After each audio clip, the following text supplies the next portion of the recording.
This is Brindlewood Bay. I have decided to call this series Tourist Season. So this is Brindlewood Bay Tourist Season Part 2. I want to do a quick character sort of recap and upkeep, and then I'll do a recap of the threat. Or not the threat. Oh, my between terms keep like creeping into this game. The mystery, and then we'll start. So as far as character recap, all I really need is I just want to know what conditions you currently have. And if there's anything else that happened to your character that you want to sort of like remind me about that was sort of important, I would like to know that as well. I'm going to go in reverse order of the sheet. So let's start with Adrian and Laura. Yes, I'm playing Laura, the kind of hippie, maybe somewhat occult yoga teacher, we will see. She actually collected two conditions last time. Her pride was wounded when her yoga instruction was not actually appreciated by her former student, Emily, if I remember correctly, the daughter of the Krauses. And she also has a condition, the clouded past, because something from her past that we don't yet know exactly what it is made her leave her yoga empire somehow in LA, and now she's here in Brindlewood Bay. And yeah, looking forward to continuing this. Fabulous, thank you. David, what about Ida? Yeah, so Ida currently has the angry condition, and she got that because of being reminded that the Krauses in an argument had shattered the prize vase made by her teacher at Agatha's Arts and Crafts for her pottery cozy time. So that happened in the previous session. I'm trying to think if there's anything else significant. She lied about being out of gas, but I think mostly there's just all the clues we uncovered that are significant for her at the moment. A highly implausible scenario, running out of gas, and yet it still worked. So bravo. Let's go to Dan and Ruth. Okay, so Ruth has conditions of shocked and unnerved both from discovering, a dead body, and I think the only other relevant thing really is her burgeoning romance potentially with Sheriff Dalrymple. Fabulous, thank you. And Alicia, tell us about Esther. So Esther has the nauseated condition from her little trip to the fish market. I don't know why someone who doesn't like seafood decided it was a good idea to move to a fishing town, but here we are. You know what, there's not a lot going on for her, really, I feel like. Just her and Bo hanging out on the boat with Ida. Indeed, indeed. That's actually a good thing. I want to just because I didn't have a chance to watch any of the end of the last video, where did we kind of leave everyone last time in like geographical space? Like where was everyone? Do you recall? Because I can just reset it and put you all together, but I just want to make sure that no one was kind of in the middle of something, I know that Esther and Ida were leaving the yacht. You got like kind of kicked off the yacht at the end.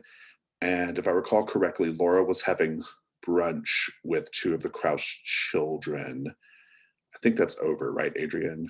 Or we can just say yes, it was. I think so. Yeah, I think that was over. And Ruth, we just sort of saw you going on your date, right? Was there anything else? Nope, that was it. Okay, all right. So let's talk about the mystery that we're currently doing.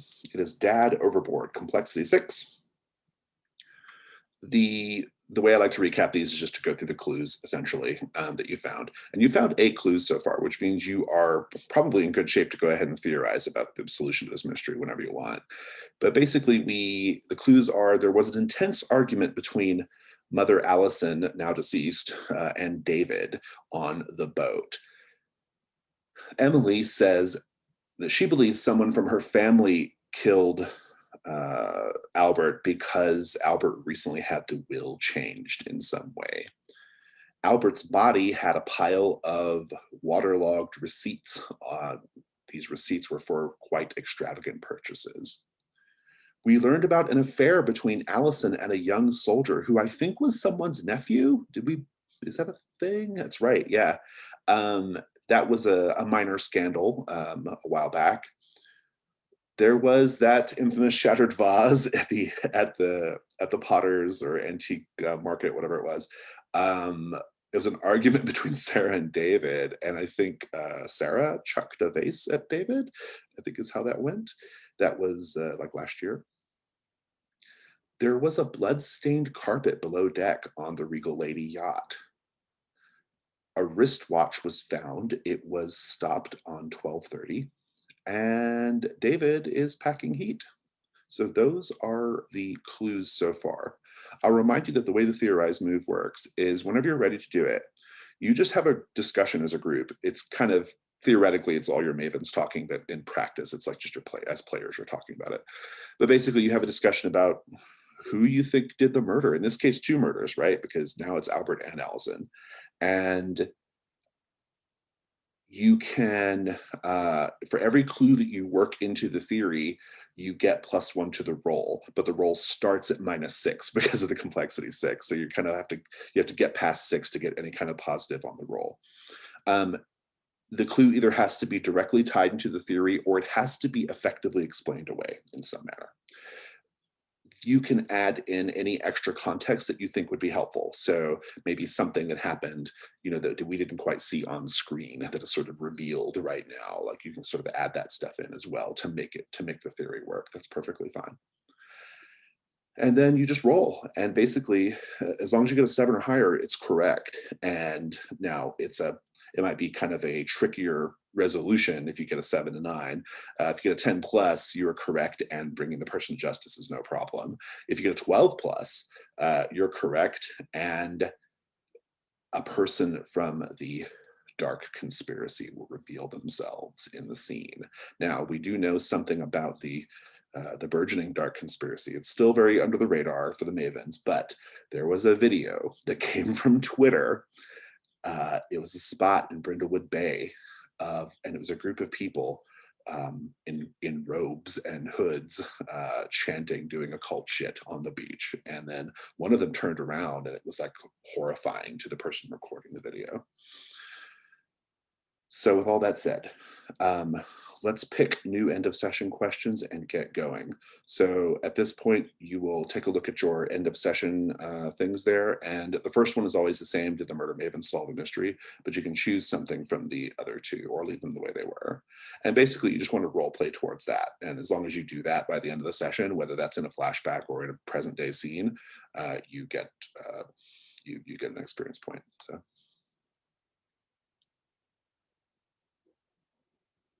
And once everyone's ready, just give me a thumbs up and we'll get going. Hey, Jason. So I have a question. I think we might have had an extra clue that I found right at the end of the last session. I saw that note, and I remember there being 8 there was total. Like a cod with a rat in its mouth or something. Oh, there was. Oh, you're right. That was the very end. Right. Yeah. I left the note, but I did in the document, but I didn't know what it was. So. That's right. Who found that? What was the circumstance of that? Do you recall? So that was Ruth, and it was next to the body of Allison. I think it might have even been clutched in her hands. Yeah, right. I think it was. Yeah. A cod with a fish in its mouth. Allison clutching it. That's good. Yeah, so you got 9 clues then. You're in great shape to start doing Theorize. Once everyone's ready to go with their end of session questions, once you've done that, just let me know and we'll get going. Cool. And so I think at this point, we can say that it's getting to be evening, right? Probably like pushing towards night. And if you want to go ahead and theorize, this would be a great time to do it. Otherwise, we can continue investigating this mystery. It's up to you. What does everyone think? We talked about also wanting to maybe do some cozy activity time. That is another thing to do as well, to clear some of these conditions. That's absolutely a thing to do. The way you do that is you just tell me you want to request a scene with another Maven, and as long as one of you, and only one of you, is doing your cozy activity in the scene, then you get to do the cozy move. Laura has to narrate something weird and supernatural happening in the background of the scene as well. So yeah, that's another thing we can do as well. I would be very interested in doing a cozy move scene with Laura. I could perhaps bring her early to the pottery studio that I do my hobby in, and I would be very interested to see what sort of stuff Laura sees, and in the sort of dark, shadowy Yes. background.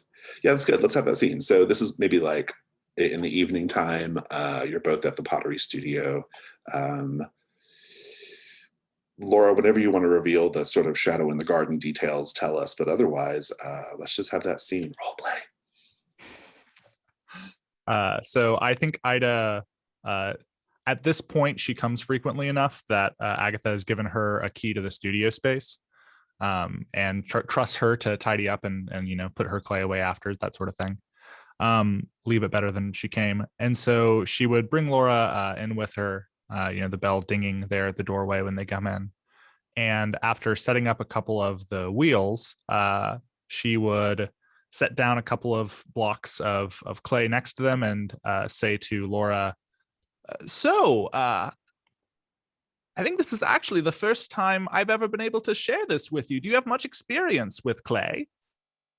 No, actually not. Are you expecting me to? I mean, I brought a book. At hearing that you don't have much in the way of experience, Ida's eyes light up because she's not very good. And so this is, she sort of rubs her hands together and says, well, this is perfect. We can learn together, Laura. This is the best way to do something, to learn something is by doing.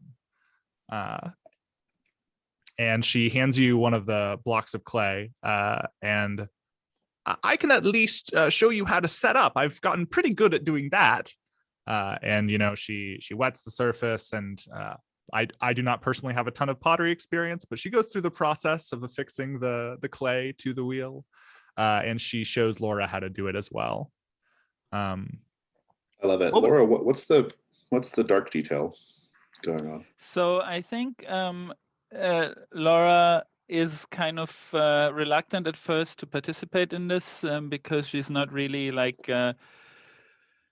into that sort of handicraft things, I think. But then she kind of, I think Ida insists a bit, and then Laura, they get talking, and Laura starts to work on something herself. And I think she is making a kind of absent-mindedly making this kind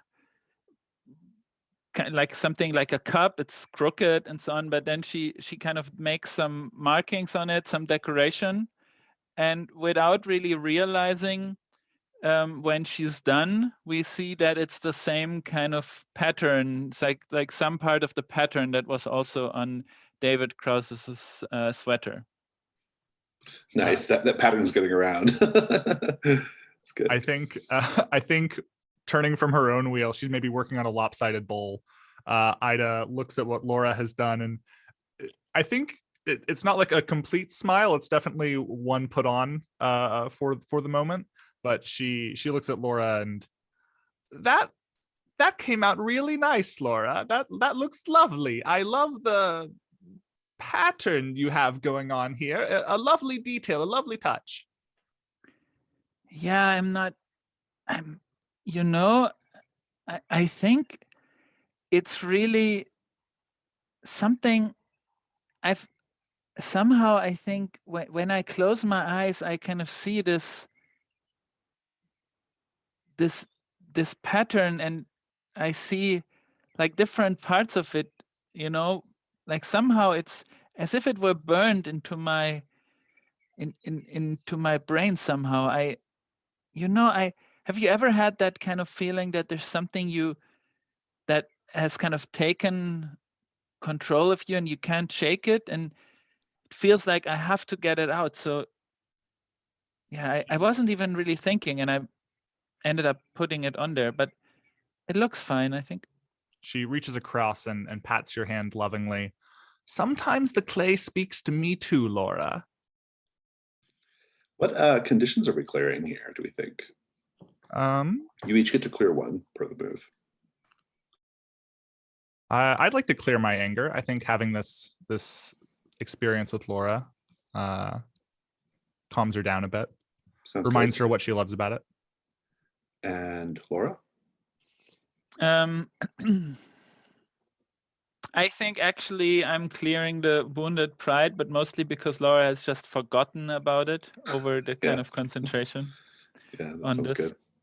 And then Ida, you're entitled, because it's your cozy activity that's being done, you're entitled to stumble on a clue as well. You can think about that for a minute if you want. You get to define the clue. So it just the only restriction is it can't conclusively solve the mystery by itself. It can't be a confession from David or whatever, right? But it could be almost anything else. So I think, oh man. And if you need a minute, you can think about it. We can go to another scene. Yeah. Let me think about it for a minute. Well, Esther and Ruth, I mean, do you all want to have a cozy scene as well, or do you want to do something else? I would love a cozy scene. Awesome. Do you want to frame it up then? Sure. So I think Ruth has invited Esther to go do a little bird count in the park. I think it's a thing that Ruth does, like, once a week or something, probably.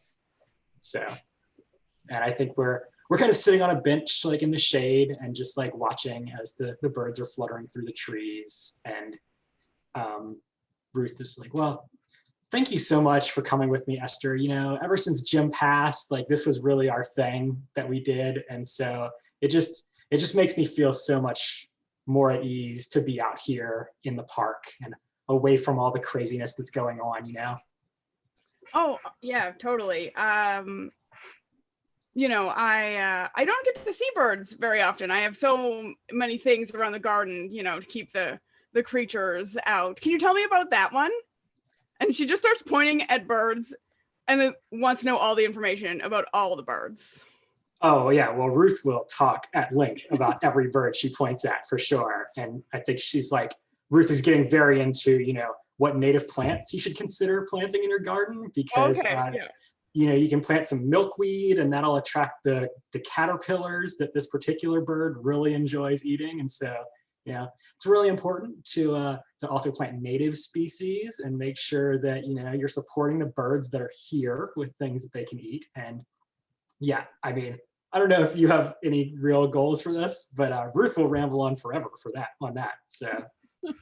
I think I'm actually just here for like a cozy moment of Ruth and Esther, like having a little bonding, talking about birds and gardening. It feels very like apt for them. Yeah, I feel like this is probably not their first time doing this. Yeah. Like, they seem like they'd be pretty chill. So their interests overlap, I think, enough that they've probably done this several times. I feel like I probably brought like a little like mini picnic of like fresh stuff from the garden for us to snack on while we watch the birds, but not to feed them because that would be inappropriate. Exactly. Yeah, no, do not feed the birds. And then I think as you're like, as I'm talking about how important it is to not feed the birds, I'm like slipping you a little bit of my pocket bird seed. And I'm like, hold out your hand for a little finch to go grab a seed out of. Like, sometimes it's okay to feed them a little. I love it. Are we clearing conditions here? Yes. So I think I'm taking shocked off. Okay. And I will remove nauseated. Fresh air, birds. Absolutely. Sounds good to me. And Ruth, you're entitled to find a clue as well because it's your cozy activity. So you can define that clue however you wish. And David, do you know what your clue is that Ida found?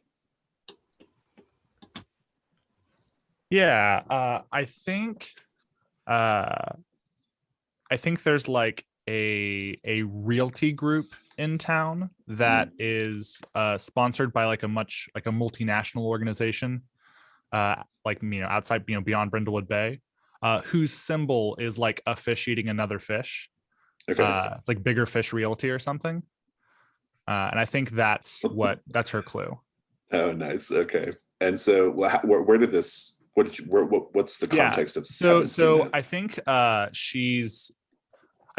Pottery Studio, like a lot of places in a town that has a tourism industry like this, has like a board close to the front where people can post other activities and things to do around town. And I think one of the like flyers that's there is just like an advertisement from this group for some of their rental properties or something in Brindlewood Bay. I like it. That's good. So a realty company, Bigger Fish Realty. Importantly, their symbol is a fish eating another fish.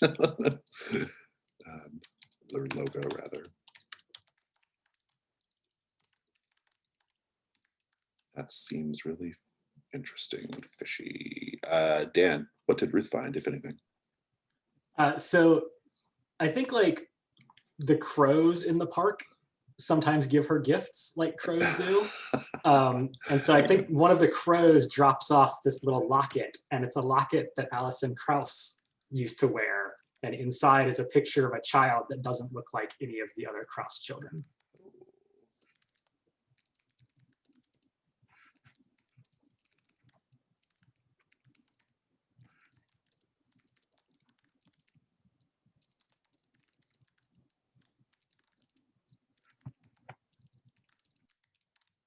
Love it. Well, I think at this point, you're at 11 clues. I think it's probably time to theorize. You have more than enough to get this solved. So let's dive in. My job here is to gradually push you all to a consensus and make sure that everyone is getting a chance to speak, and to challenge you. Like if a clue you're trying to work in there feels a little bit of a stretch, I will let you know. so we can make it seem more apt and appropriate. So just at the outset, does anybody want to just toss out a theory of like who did it?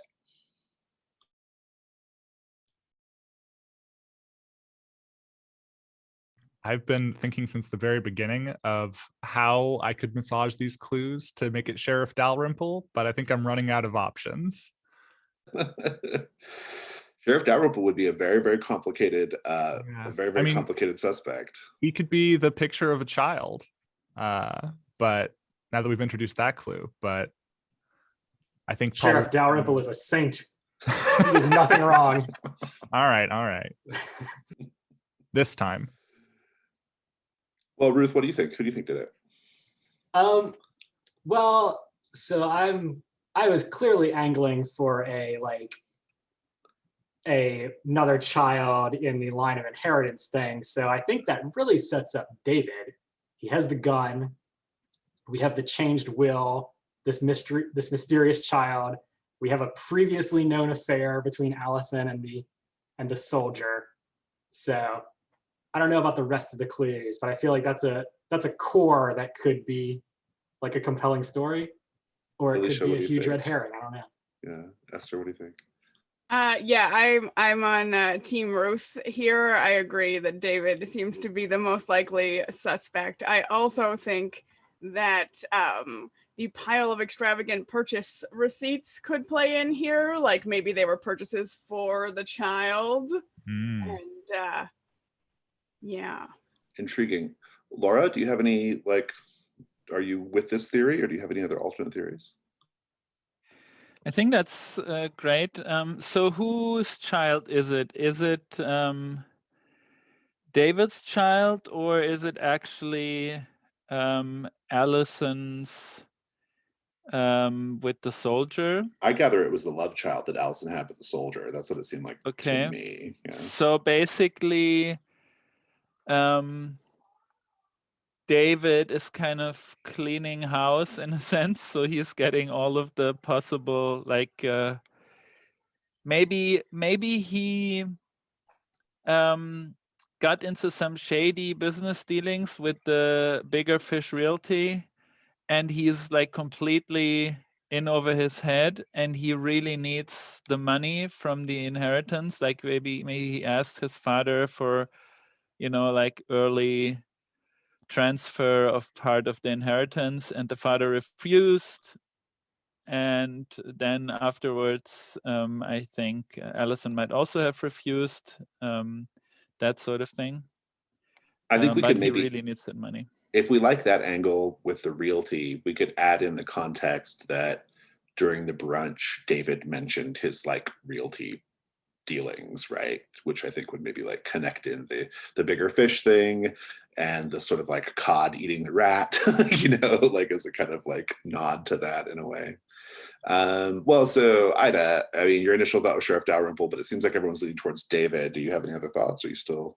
Actually, I think this is a good theory, and I would maybe amend it by a suggestion that instead of having David having killed both of these people, what if Allison killed our original victim, Albert, yes, killed Albert, and then David killed Allison. And my explanation for why that might be is that she was already the number one on the will, and so by killing her husband, she now had control over who the estates and stuff would be left to after her. And she was then going, like, it hasn't been verified yet, but like the changed will that we saw an argument over the will could have been her wanting to change the will to include her love child. And so that hasn't quite happened yet. And so David kills her to stop that from happening, and also then cause the inheritance to happen early so he can then finance his ventures that he's gotten into in over his head with bigger fish. That sounds pretty plausible to me. Does anyone have any objections to that? I mean, that seems like a pretty good start, or good like place to sort of start checking off clues. Let's start checking off clues.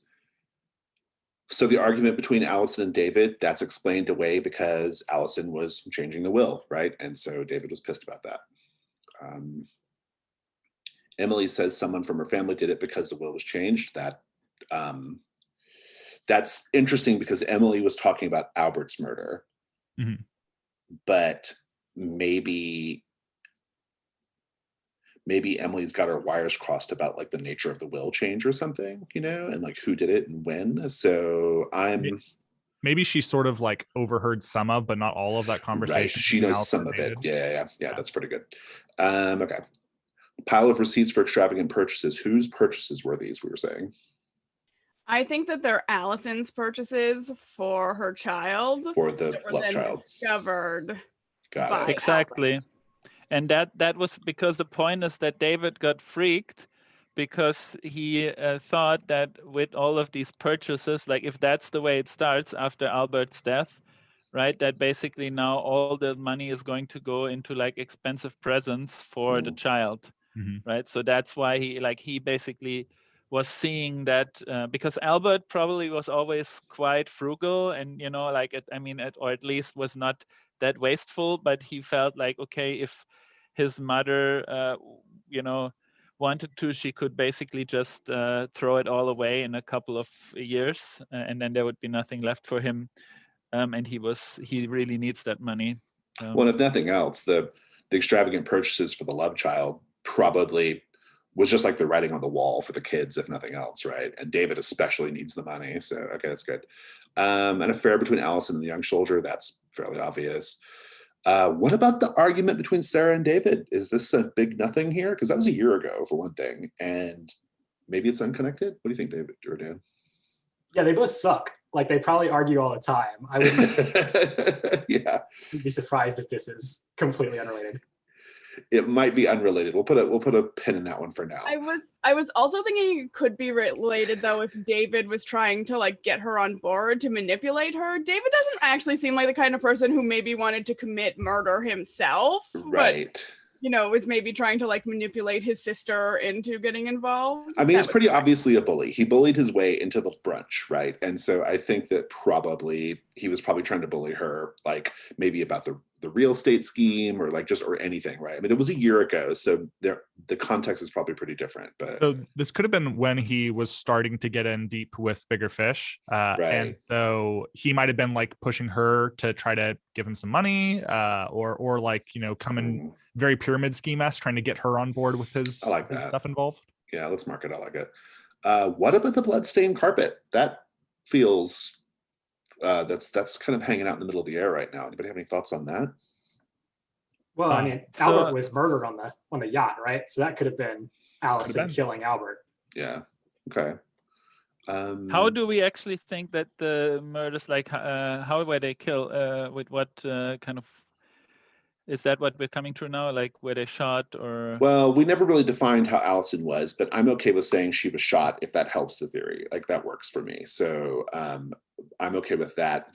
But how Allison killed Albert, that hasn't really been established. Yeah, I went to the fish market and sort of tried to like see if I could like suss it out. But of course, I am not obviously like a forensic scientist or a doctor or anything like that. So we couldn't sort of identify that. I mean, we could probably time. say that it was established that Albert just suffered some sort of blunt force trauma, right? And maybe he, according to the Krauses, he just crashed against some rocks after he fell overboard. But but possibly he got injured by something. Maybe someone hit him with something on the boat itself.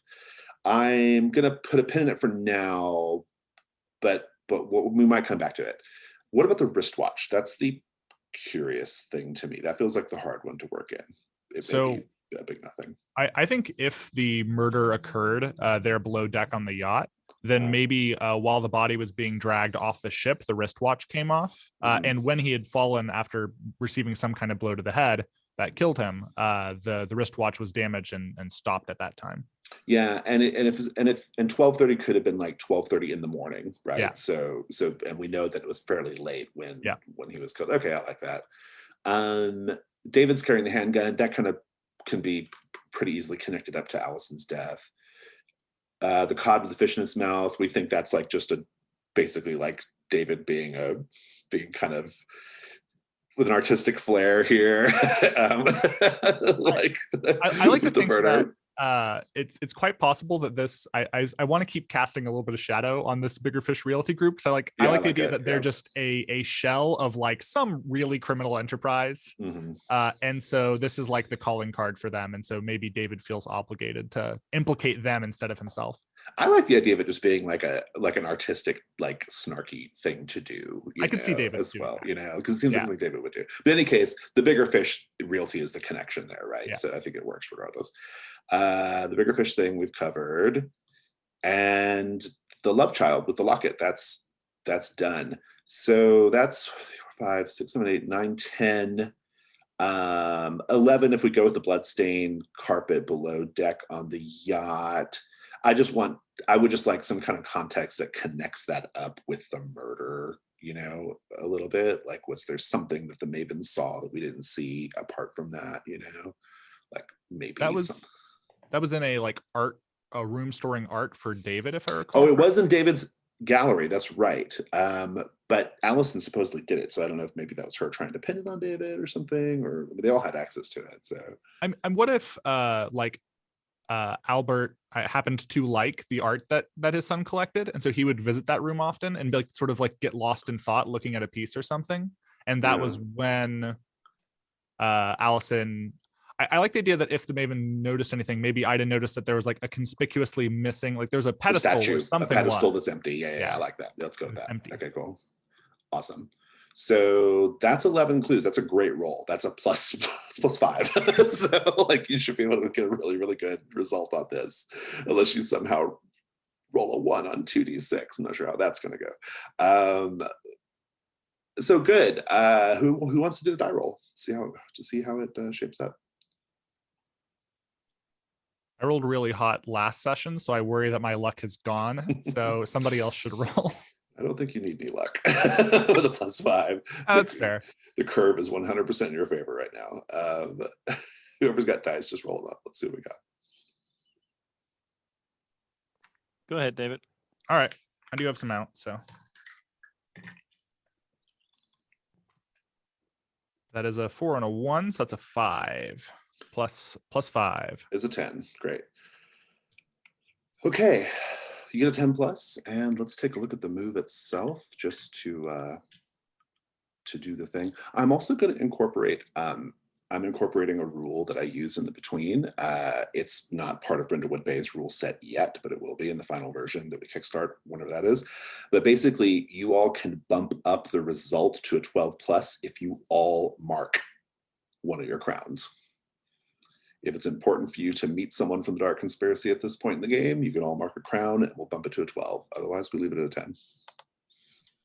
I'm happy to do that because we're only going to have a few mysteries here, and so why not get things darker? I'm down. Agreed. Everyone mark your crown, future, or what's it? No, Queen or Void. Mark your Queen or Void crown, and we shall bump it up to a 12 plus. So theorize.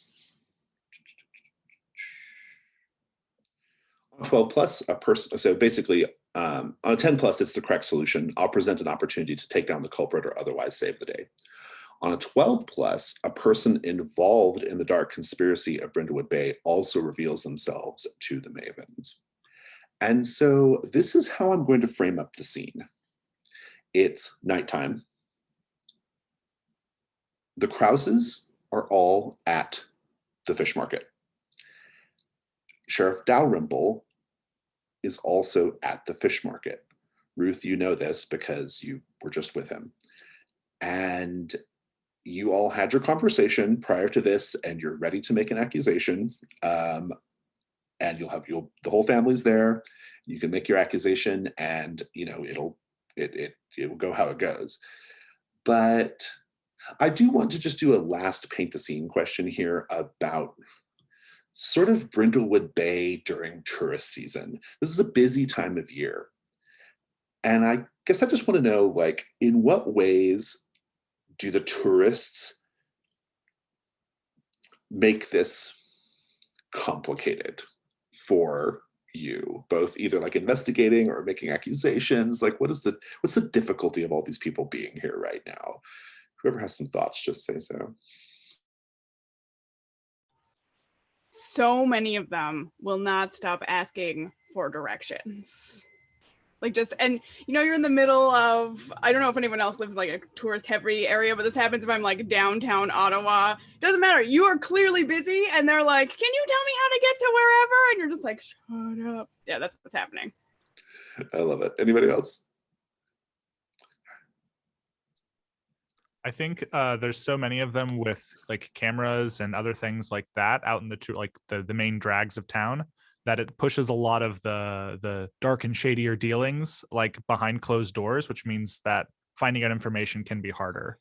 Because when there's a risk of someone being caught on camera or film, then some of those conversations aren't going to happen out in the main drag. I love it. So I think there is this tradition at the market that all the vendors, whenever there's something, I think there's kind of a bell whenever someone buys a certain kind of fish or something that is traditional here to the area. And then when that bell gets rung, all of the vendors break out in this kind of old sea shanty song for 10 seconds. And because everybody wants to do this, because it's kind of a touristy thing to do, that basically happens every minute. So it's impossible to keep on a consistent conversation, because every minute, they start singing, all of the fish vendors at the market. So it's kind of mayhem there. Dan, anything to add? I feel like that's a lot. I'm good. It is a chaotic scene. And so Sheriff Dalrymple says to you all as you're approaching, he says, you all have that collective look in your eye, that collective look that says you have completely disregarded my instructions about solving the case and have went ahead and solved it. So who is it? Who's the leading suspect?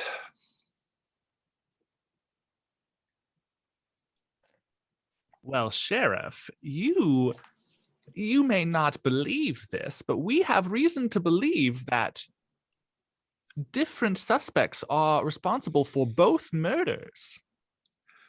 Ah, so I have to make more than one arrest tonight? Is that what you're saying? Well, one of the deceased was the murderer of the first, so just one arrest. Interesting. Say more.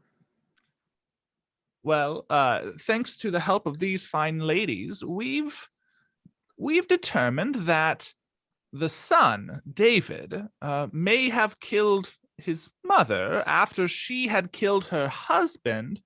That's about it, actually.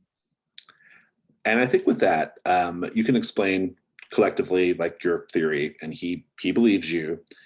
And at this point, you're approaching the three Kraus children, Sarah, who you've never met, Emily, and David. And they don't seem really torn up about the fact that both their father and mother have died in the last few days.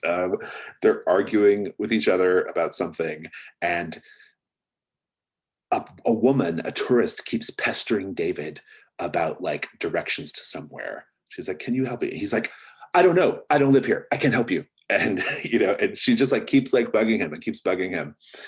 And the sheriff like is approaching. You're all behind him, and he sees you all coming, and he's like, I think he knows that like the shoe is about to drop, right? And so he grabs that woman, the woman who's pestering him, and pulls out his gun, and he puts it to her head and says, "Just back off, back up right now. I know what you're going to say, and it's all lies, all of it." And Sheriff Dalrymple is not accustomed to this kind of stuff. This sort of thing doesn't usually happen in Brindlewood Bay, at least this kind of like confrontational sort of situation. And he's kind of like fumbling around for his gun, like he's not ready for this moment. Ruth, what do you do? So I think I'm just gonna grab the nearest fish. I think I'm standing off to the side a little bit, and I'm just gonna grab the nearest fish and just whack him with a fish. I think that's great. Let's just have a little night move, and then we'll call it. We'll call it a night. What are you afraid will happen if you fail right now? I'm afraid that I'm gonna miss and hit the tourist with the fish instead. I think it's worse than that. I think I think David's going to like,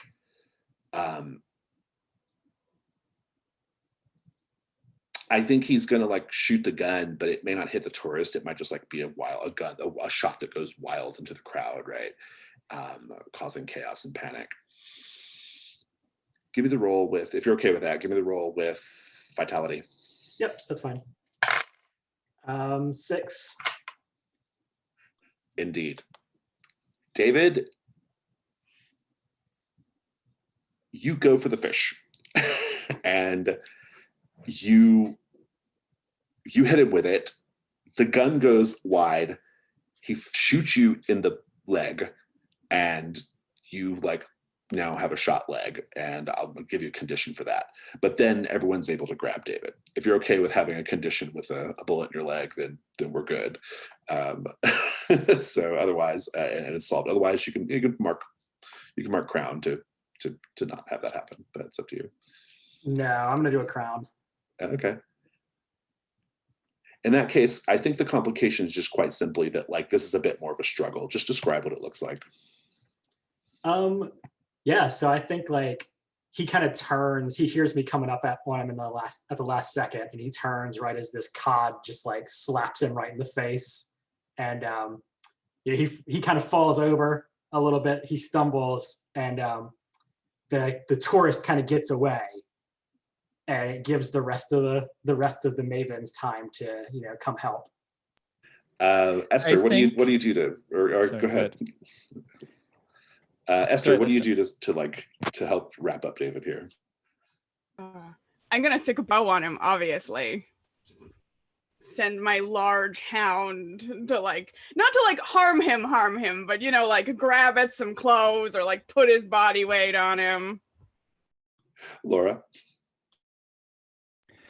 I think Laura is she's calling over to Emily some kind of weird kind of yoga move, like the kangaroo or something. And I think Emily kind of does this move and kind of catches part of David's leg or something, or it's almost like a jujutsu move instead of yoga, but there's always new things in yoga, so you never know.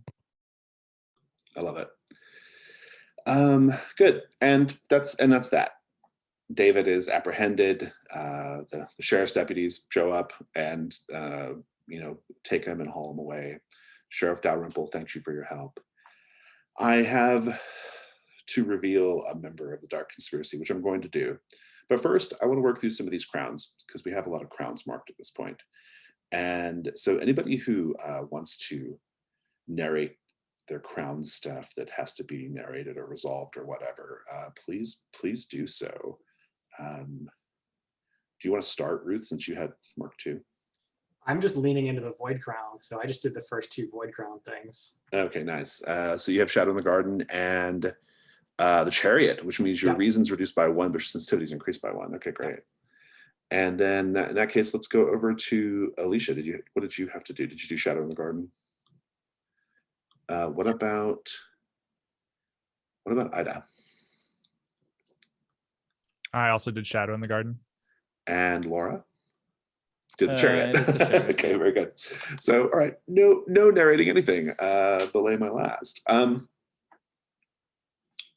situation is under control. And the tourists have kind of cleared out because of the sort of chaos of the scene, right? And so you're all just sort of, it's all kind of just like kind of calming down, and that's all that. Laura, this is just you, Laura. A man approaches you, a fishmonger. He's wearing a red beanie cap and sort of a denim shirt. He is probably in his late 50s, but looks very healthy, very hale. He says, hello, my name's Etienne Beauregard. Oh, it's nice to... Are you French? No. I just play a French person on TV. Well, not TV, but here at the fishmongers. Les poissons, all that. I see. I spent a whole year in Paris once, and anyway, what did you? You look familiar to me. I feel like I know you from somewhere. I've done a lot of traveling around the world, and oh, it's probably the yoga videos, Oh, maybe, possibly. So the situation, this was really something. I actually knew the Kraus family fairly well. It's a tragedy. Yes, especially all just for money, and money really, I don't think it in the end is what brings us happiness, don't you think?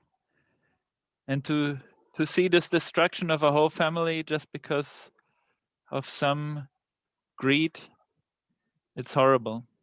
Well, I agree that money is certainly not the route to happiness, but I don't entirely agree that that's what tore this family apart or caused them to suffer this tragic fate. No, I think there's something else at play with the Kraus family. In fact, I know there is. You think? I know. The Krauses are a very old family. They stretch back centuries in this part of the country. Krauses were here at the very founding of Brindlewood Bay. Did you know that? I had no idea. I haven't lived here for long, you know. I came out from the West. I spent most of my life in the west part of the country. So tell me more. It's always interesting to hear these kind of stories. Well, it's been kind of a long night, but maybe we can meet and discuss it at another time. Definitely. Are you going to invite me to have some croissants? Perhaps. Until then, though. I would like that. Until See you then, around, Etienne. yes. Au revoir. Au revoir. Laura, and here he kind of reveals that he knows your name. Laura, he says as he turns back, don't go near the water much if you can help it.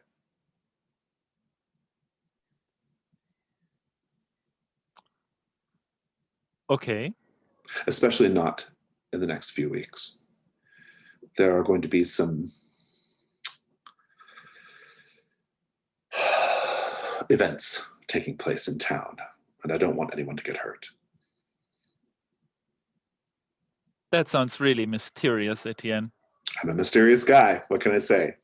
It's part of my appeal. And We'll see about that.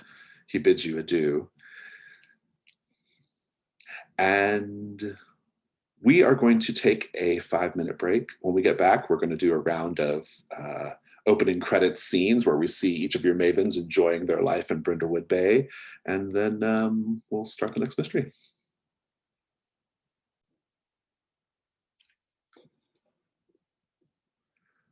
Let's do cozy vignettes.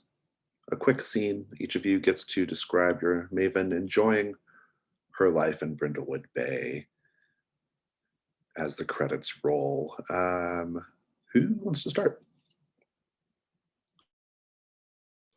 I'll start. I feel like my cozy vignette credit roll is actually, I've got Bo and I got my picnic basket, and we're gonna meet up with Ruth for more of our bird watching. Nice. Ruth, do you have any other things to add?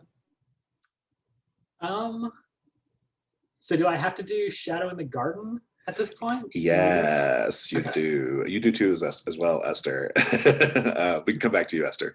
Go ahead, Ruth. So I think we're supposed to meet at like the edge of this pond, right? And we're gonna sit by the edge of the pond.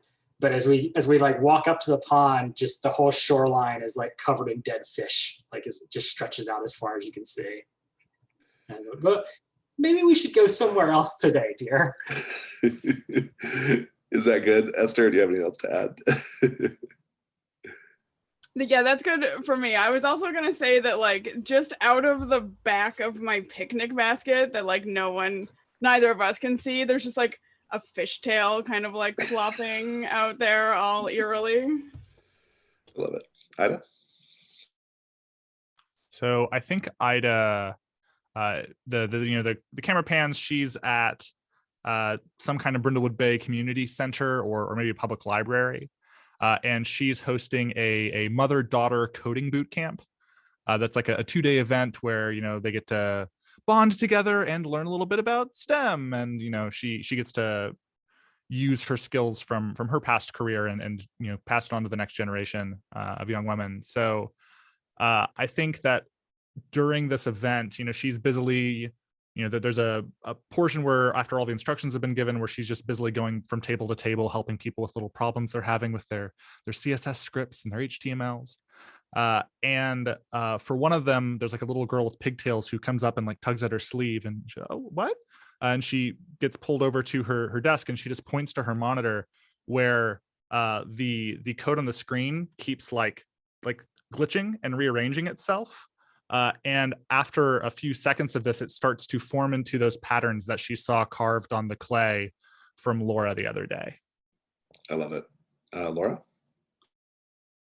So Laura has this kind of secret that when she was in traveling and she didn't really have that much money, she always used to kind of sneak into expensive hotels to eat breakfast at the brunch there.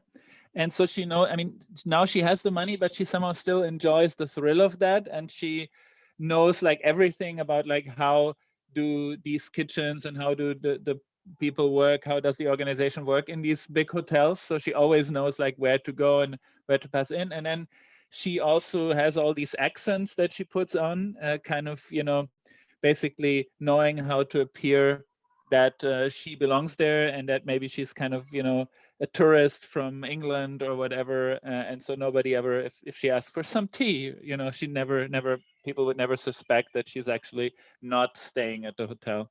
And so we see her kind of, you know, there might be like some form of like Crown Hotel or something, and at kind of a nice spot in Brindlewood Bay. And we see her kind of laughing as she comes out of there, and she still has like a croissant wrapped in kind of like some paper, you know, and she bites into it and kind of laughs to herself. Did you have a shadow in the garden element too? Yes, and I think we basically see Etienne kind of watching her from afar. Nice, good. Our new mystery is called The Long Dark Tea Time of the Soulless. And it takes place in Snowdrop House. The Coles are a couple newly arrived in Brindlewood Bay. They abandoned their vague but presumably lucrative careers in New York to move to the quaint seaside town. They have renovated an old farmhouse, it used to be called Stockton Farm, on the edge of town, opening it as Snowdrop House, Brindlewood Bay's newest bed and breakfast. You are all visiting Snowdrop House to sample what the Coles boast is the finest afternoon tea in all of Brindlewood Bay. And everyone is in the parlor right now having tea. Esther, actually, let's back up, paint the scene for everybody. A fire crackles cheerfully in the hearth, heating the room to a drowsy fug.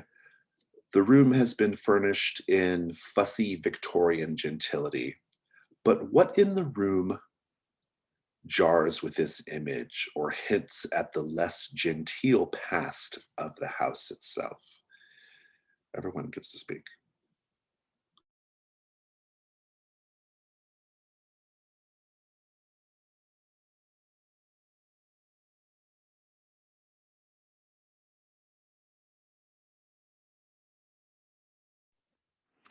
There's like a big political sign somewhere, like up on the wall for some form of campaign for the next election, and it's totally out of line with like most of the people that would probably come here.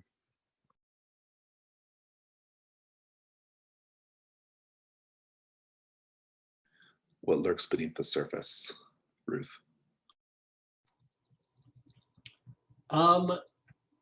So I think there's a lot of like weird out of place stuffed animal heads on the wall, and like not like normal ones, like rabbits and ferrets and stuff, like just peppered around every once in a while.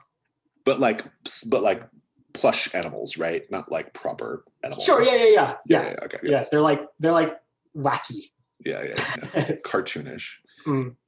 Esther. I feel like carved in somewhere, slightly hidden but not really hidden, is like an unnerving message, like Handmaid's Tale style, you know, don't let the bastards get you down, something. I don't know what the message is because I can't think of one, but there was like an unnerving message carved somewhere. Maybe we'll revisit that. That's pretty good. Ida.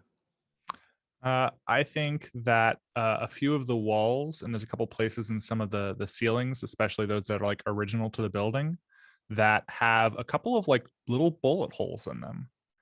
Like there was an incident that happened here many, many years ago before it became what it is today. And I think that the walls and the ceiling still show that history. Fantastic. Letitia Dawes is an old friend of yours, Esther. And Letitia was a hard-hitting, hard-living journalist. You were close friends back in the day, you and her, though life eventually drew you apart. What was the big story you helped her break, and how did you raise hell together that might surprise people who know you now?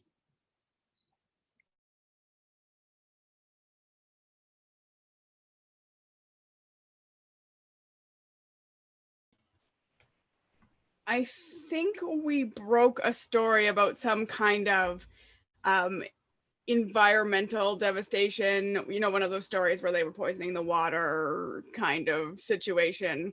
And at one point in time, it involved us literally being on the run from the government for several weeks. So I was like, this is badass. Yeah, you had your like activist days, right? Yeah, it's good. So Letitia's there in town. She hasn't been in town in a while, but since the Mavens are all headed over to Snowdrop House anyway, you decided the two of you are going to catch up over tea at Snowdrop House. And the other Mavens are welcome to join you at your table, but you can also be just in the room at your own tables or with other people as you wish. But in any case,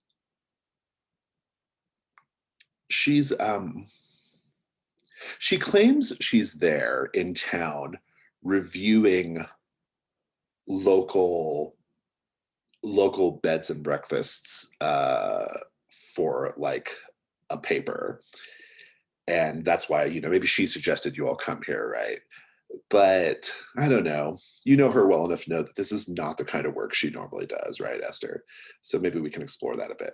But in any case, let's talk about this sort of like the parlor. So the Coles, this married couple, are Ava and Phoenix.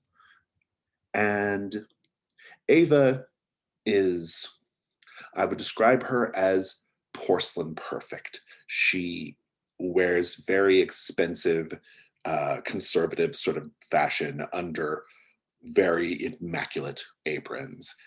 Everything is just razor sharp with her, right? Her husband, Phoenix, seems a little more laid back. He's very statuesque. He's very charming. He's the one who's actually like saying hello to you all and like making sure you're okay and all this other stuff. Whereas Ava's kind of like just making sure that like the staff is like, keeping on top of everything, right? Making sure everything is like shipshape. And they have an employee, it seems to be their only employee, who is sort of like dashing to and fro with tea and biscuits and things like that. A young guy, very young. I would even say he's like very pretty. And you've already seen him in 2 different uniforms. He was initially helping people check in and was dressed like a bellhop, and now he's dressed as a waiter, doing tea service in the parlor. That's Percy. There is a podcaster here. You haven't caught her name yet, but she's a podcaster because she's constantly talking into her mic and getting people to sign NDAs. It's a little unclear what she's doing in town, but she's clearly staying at Snowdrop House. There's a long-term guest, Mrs. Carfax. You all know her because she's local. She's very, very old. As elderly as you all are, she's much older. And who's there having tea?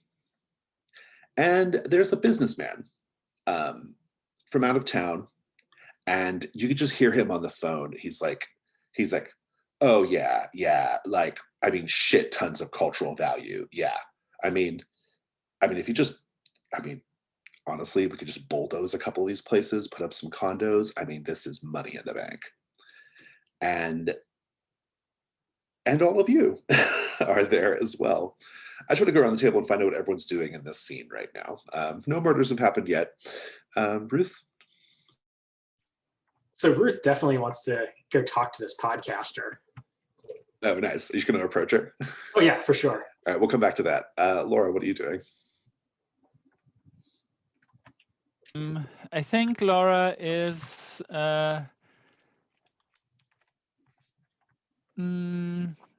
I think she's mostly interested in, like, you know, how it is to hang out here. So there might be some couch or something, and she's just sitting there. And I think she actually, like before, she brought a book because she, like, the newest mystery novel, Amanda Delacourt, and she's just sitting there. And there's, like, she likes to, she has this skill as well that she reads where there's kind of chaos around her, like, you know, so people are moving around, and so she's just sitting there reading. Ida? You said that there was an older woman here, right? Mrs. Carfax, yeah. Mm-hmm. I like the idea that Ida has semi-regular, like, sort of tea dates with Mrs. Carfax where they play a game of checkers. Yeah, and she's a long-term resident. She actually lives at Snowdrop House. So, okay, cool. Yeah. So then, yeah, she would come here regularly then to play their at least monthly, maybe bi-weekly game of checkers. Okay, I love it. It's great. And Esther, we know what you're doing. You're having tea with Letitia.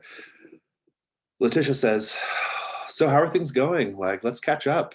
Still loving the retired life in Brindlewood Bay?" I did the most exciting thing last week. Oh I yeah. solved not one, but 2 murders. Just like back in the day. I just tore the lid off all of it. That's a funny thing about this town, huh? I read somewhere that Brindlewood Bay has the highest murder rate per capita of any city on the eastern seaboard. Do you think that's true?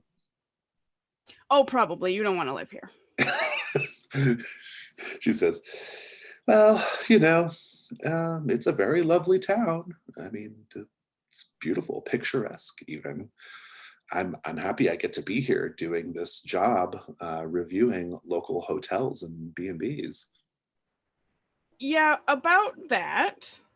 You know, just 6 months ago, you had that piece about the mistreatment of the zoo animals. You know, that was like such a great piece, but like B&Bs? Hotel reviews? I'm gonna cut away. The podcaster speaking into her mic. The older woman approached me, her gait slowed by age, but determination in her eyes. Hi, before you say anything, could you sign this waiver? Sure, I'll sign it. I'll look it over first. I don't think Sure. she just immediately signs, but Yeah. like she looks it over and she's like, "Podcast? Do you know Ira Glass?" Well, that's what Ira Glass does is not really podcasting. We in the podcasting community don't really consider This American Life to be a podcast, even though it's always number 1 on the podcast charts, but whatever. Yes, I know the work of Ira Glass. Isn't he great? I just love his voice. It's so soothing. He's okay. I'm Laura Sanchez. And you are? You can just call me Ruth, dear. Well, Ruth, I am here with the Small Town Big Crime podcast. And yeah, I hear that you have a lot of big crime in this small town. Well, I mean, every small town has its issues, right? Nowhere's perfect. No, I suppose not. So what about the Kraus double murder last week? I mean, you probably heard something about that, right? Oh, I could tell you a little something about that one. Oh, please do. And she puts the mic in your face. I'll explain the whole thing. Good. And you're including your involvement in it? Oh, yeah, for sure. Okay, good. And she's really eating this up. She's like, "Oh, wow. Okay." And you said some of these other murder mavens are here in town? Oh, yeah, they're. I'll just point them all out. That's Ida over there, and Esther, and She's Laura. like, this is this is amazing. And do you think they'd all sign waivers? Well, I mean, probably. We all love public radio, so. It's not really public. Okay. And we'll cut over to Ida. So Mrs. Carfax, very old, like frail, layers upon layer of moth-eaten knitting, right, on her. And she says, well, Ida, I want you to know that I do appreciate our bi-weekly meeting. And I think I've got you again. And then she clack, clack, clack, gets her last piece to the other side, or however checkers works. I don't remember. As she takes like 3 pieces and gets a king. Right, exactly. Yeah. Oh, how do I always miss your cleverest plays? Well, I think you let me win sometimes, but I'll take it. At my age, you just gotta take it, Well, you're not too far ahead of me, so one of these days I'll catch up to you. Well, it's like it has been a long and interesting life. I'm just happy that these new people, the Coles, that they allowed me to keep staying here. What is your arrangement with the Coles? It's a really lovely place. I'm surprised. Well, I had a room. I had a room here with the Stocktons, and Abraham Stockton, he didn't want to sell the place. He kind of had to. And that Ava Cole, she's quite ruthless when it comes to business deals, we all discovered. Really? Oh yes. But they let me stay. It was part of the part of the agreement. Old Abraham was looking after me. It was his one condition, and they honored it. So I think they think I'm going to be dead inside a year. So. Oh, you've got another decade in you, and we both know it. And she kind of smiles and sips her tea. Laura. So I think Laura is kind of interested in how they are running this place. So I think she's observing, kind of looking up from her book and seeing like who are the people that are kind of running the place, like is there like a reception, or is there someone kind of serving the food or the tea? There seems to be one employee. His name's Percy Underwood. You know him. He's a local boy.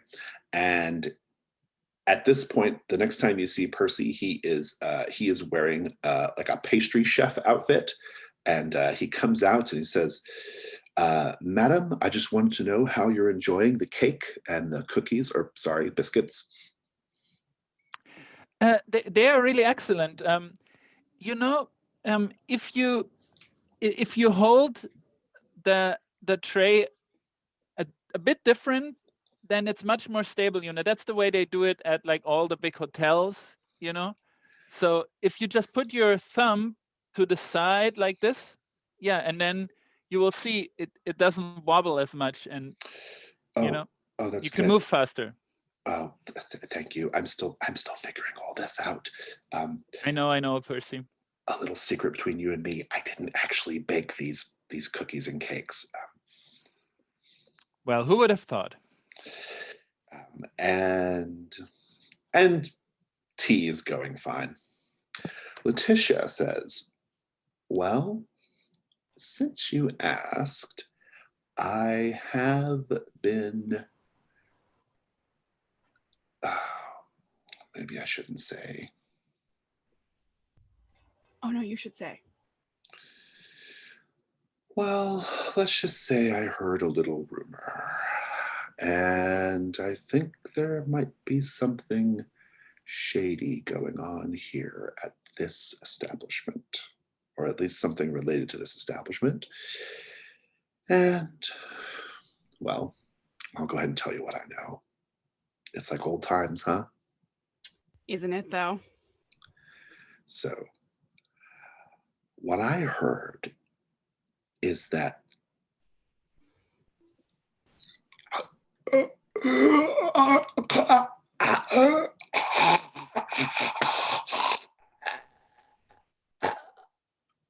then she collapses, head down on the table in front of you. chaos and cacophony of voices as people are like, oh my God, what's going on? Percy says, I don't have a sheriff's deputy uniform. And he runs off to the kitchen. What was she eating or drinking? We can get into meddling move in a moment, but Okay. just at this like outset here, it's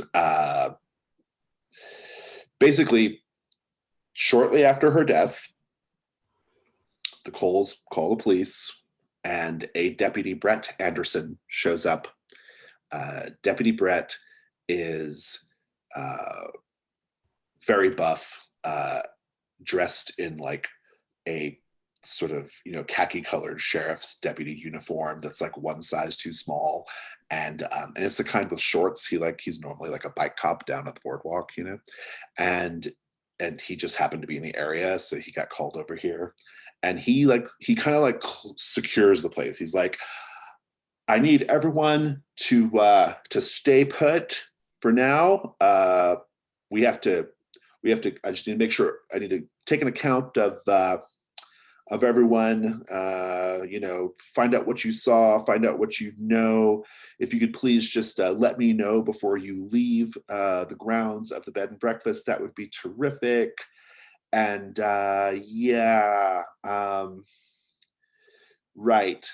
And and you can see him like calling into Sheriff Dalrymple, like saying like, what now? Sheriff Dalrymple's trying to give him some directions of like what to do about this crime scene, right? I think at this point I just want to go around the table and find out what everyone's interested in doing. You are maybe being held here, but maybe not. It's a little unclear. Ruth. I'm still talking to the podcaster. I think I'm like, and this is how it always starts. And she's thrilled. Like she's like narrating everything, and she's always adding like a little extra dramatic touch to the scene. And let's have that be a free paint the scene. How does her narration not quite match up to what's really going on? In fact, kind of overly dramatizes what's going on. I think she's like describing how the woman who Ida was playing checkers with, like, oh, she's collapsed, and I don't know if her heart can even handle it anymore, and they're trying to revive her, and she's like still sitting there playing checkers. Right, Mrs. Carfax is fine. Anybody else want to add some details there? I think she's talking into the microphone, saying something like, it was so quiet, you could hear a needle drop, and then there was this scream. And nice. That wasn't a dream. There was no scream. I love it. Anybody else? I like to think that she describes like other people's emotional states that she knows nothing about. like oh, and the owners, they're just gut wrenched that this event has happened in their establishment, and like just like talks about people like she knows exactly what's up with them. Fabulous. Yeah, that's great. Anything to add, Alicia? Are you good? I was gonna say maybe she is actually kind of like talking up about what a great job the deputy is doing like controlling the situation. Great. So it's a pro cop podcast, which is a lot of true crime podcasts, FYI. Good. Awesome. So yeah, let's just go around the table then. What is everyone doing? So, I mean, Ruth, you said you were still chatting with the podcaster. I'm into that. You can all tell straight away that Deputy Brett Anderson does not have control of this situation, and the real murder is going to get out from underneath you if you all don't do something about it. And of course, Esther, this was your friend. This is one of your really good friends. So, yeah, Ruth, anything beyond just chatting with the podcaster, or is there an angle here you want to work? So I think I am 100% like shit talking Deputy Brett, and like, like this is how it always goes. Like Deputy Brett wanders around and like he can't figure out what he's doing. He's, to be frank with you, dear, like don't think they had a deep pool to draw from when they were hiring. So he'll do his thing for a little while, and then, you know, us women will have to take over. It's an established pattern. So you're going to crack this case too then, huh? Well, I wouldn't bet against this, dear. That's all I'd say. I know for a fact the murder victim was staying here. I saw her check in. We checked in at the same time. I know where her room is. Well, maybe we should go explore that. Maybe we should. The elderly woman and I, Ruth and I, we got up from the table,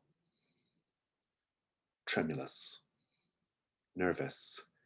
What we just witnessed was a horrible, terrible act of God, or perhaps some avenging angel. I don't know, we'll work on that. Let's go. And Ida, what are you doing right now? I think Ida. I wanted to understand better what Esther and Laura are up to, because if there's like an effort to seal off the scene, turn this into a bit of a bottle episode, I think she might help out with that. But I also think if they seem like they have that under control, she might ask a few questions of her checkers partner here about what she might know about the deceased. Well, let's put the three of you together then. So Esther, Laura, and Ida, you can all kind of be in the scene together, figure out what your next moves are. I think Laura would want to actually follow Percy into the kitchen.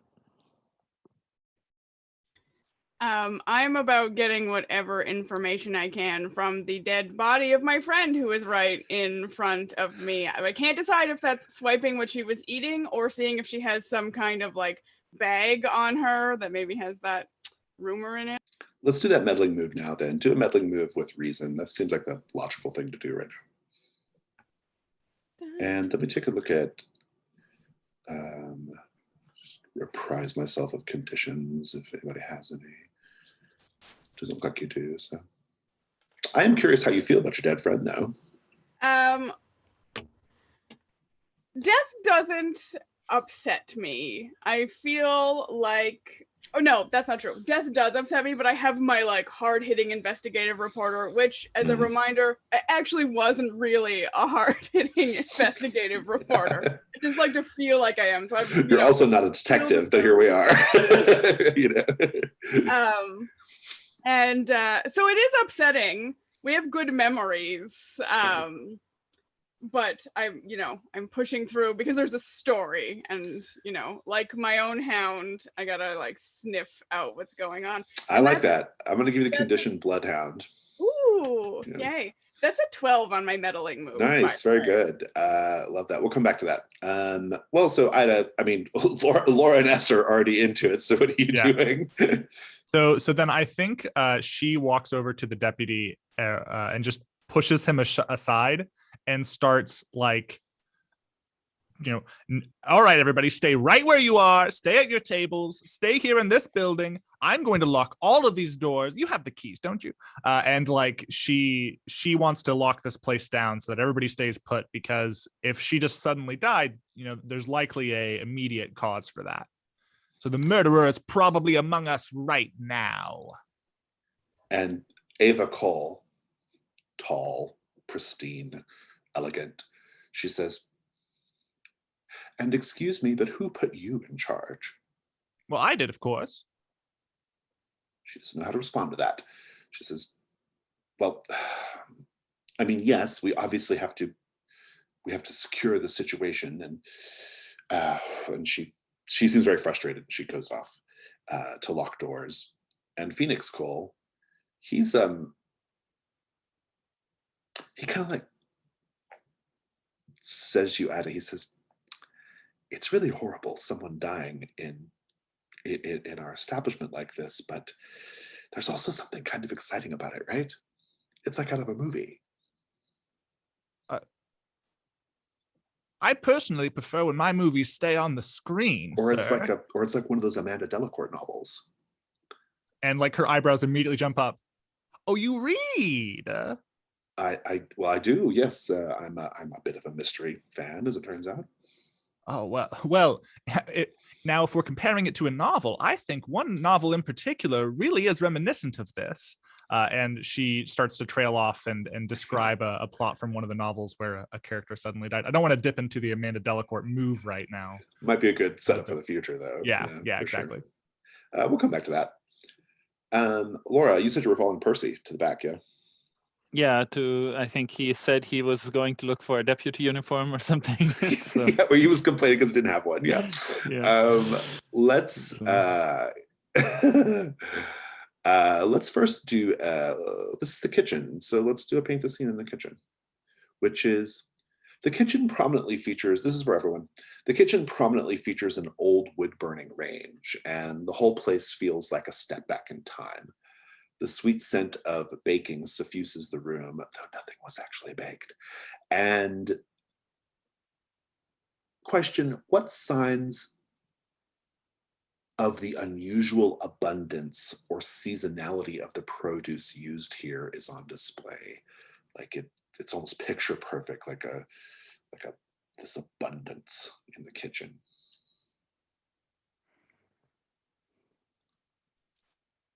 I think maybe there's a rack that, you put pots and pans on that like sort of hangs on the ceiling. And there is hanging from that on the edges, there's like some bunches of grapes, like each one like as big as your eye practically, like these huge, massive, lovely green and red grapes. And just like overflowing on the sides of this, framing this very domestic scene. I think there's like a whole wheel of cheese, like, basically like bigger than a torso, kind of on the side on a stand. But there is some dust on it, so it doesn't seem like anyone is actually kind of eating it or even started to cut it, but it has been there for a while. I think there are these like bowls of tomatoes kind of placed everywhere, and they have that look like water droplets on them, but it's not actually water. They're like, it's fake basically, and they're everywhere. Yeah, everything feels so staged, which I love. It's great. Yeah, so I think there's just like a like big trash can full of like squash just in the corner. I think it's got like, they're a little imperfect.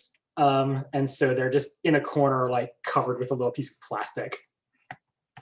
Troubled squash. Good. So Laura, when you get to the back, Percy is there and he has like, he's wearing like a bobby, like hat, like an English, police officer, right? And he's like, he takes that off. Can I help you? Yes, I think this what just happened out there. It's really unnerving. I think. Do you have like something strong to drink? Like I don't know, like some schnapps or something. Oh yes. Yeah. 1 second. I could go for a drink myself. This is all so terrible. And he goes and he kind of is like pouring the drink, and so she was the woman that the friend of my friend, she was staying here. Yes, Ms. Dawes. She checked in earlier today. Okay. And well, I heard she was really interested in this. What the couple here has done with the place, but was there anything, any sign that could have predicted that she just, that something like this would happen? Do you have any idea, like, what was she up to after she checked in for this afternoon? Do the meddling. You notice anything off? Do the meddling move with Do the meddling move with presence, but I'm going to put you at disadvantage because of the clouded past. I think you make Percy nervous. You have an aura about you. All right. Let's see. So that would be roll 3 and take the 2 lowest.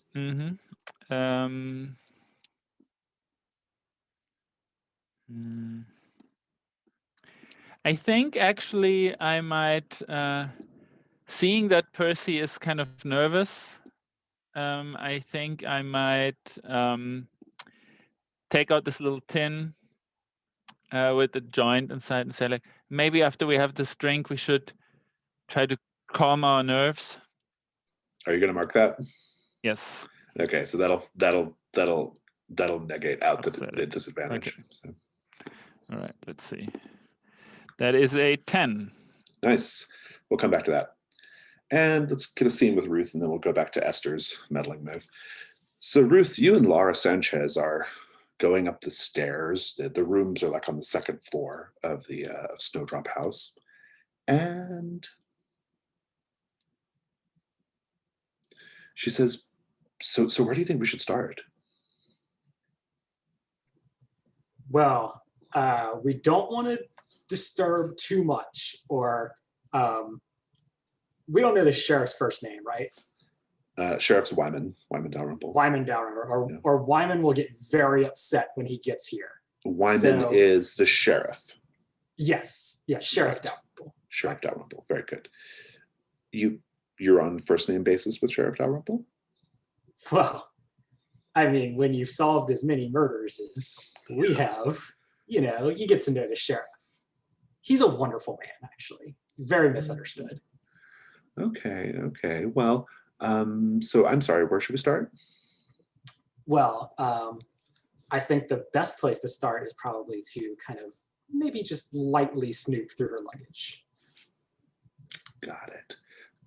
Well, and she kind of, she's like, she goes to the room. I think there's maybe 6 rooms in total.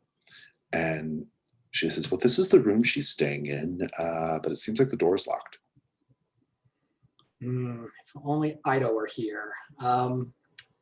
Well, I mean, the lock's probably not that good, right? Break it open. Well, maybe you could look for a key or stick a bobby pin in it or something. I don't know how to do this. When Ruth suggested that we break into the victim's room, a chill went up my spine. What darkness has this woman seen? What other possible illicit activities has she engaged in order to help bring in her man or woman? And yet I was excited by the possibility. I'm going to check above the door frame and just see if there's a key there. Good. We'll come back to this. So Esther, I think the thing you're going to notice, this is your clue.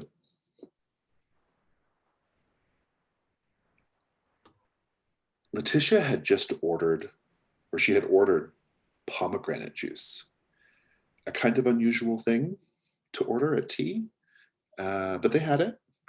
And you'll notice that the pomegranate juice is tipped over and there is some kind of white, filmy substance at the bottom of the glass. You've read enough Amanda Delacourt books to know that this is a telltale sign of poisoning.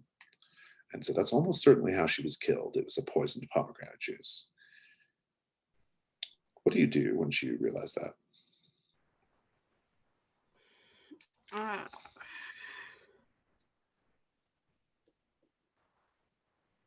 I feel like, what do I got here? What do I got going on? I feel like I want to take a sample of it somehow. We can say you collect it. That's fine. You can just take the cup with you, right? That's perfectly fine. Yeah. I owe you a void clue as well.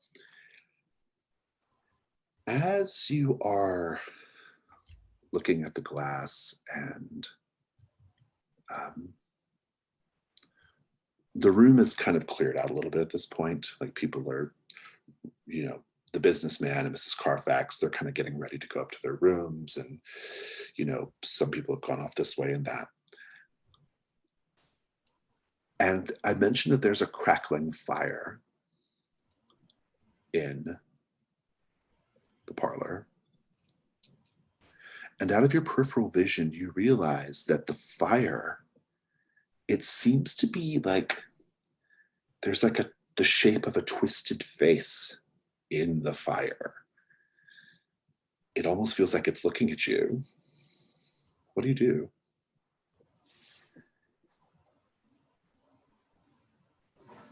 I think I approach it. And you just hear a voice coming from the fire that says, I have seen such things in this place, such darkness. This is but one chapter in a very, very long book. How do you feel? Equal parts unnerved and excited. Oh, I like that. Take unnerved for now. I think Bloodhound sufficiently covers excited. And we'll just come back to this. Ida, Mrs. Carfax does need to get going. She's, is that where we left you? Where did we leave you, Ida? You were playing checkers, right? I was talking with. Oh, you were talking to the sheriff and stuff, right? And the Coles. Yeah. So what are you doing now? So she had been regaling which Amanda Delacourt novel she thought most was reminiscent. That's right, Phoenix. That's right, Phoenix is a fan of the books. Yeah. So I think like the scene cuts back to her finishing up. Of course, in that one, the purveyors of the establishment were responsible, and I sure hope that's not the case this time. And she like narrows her eyes a little bit, but like with a little wink.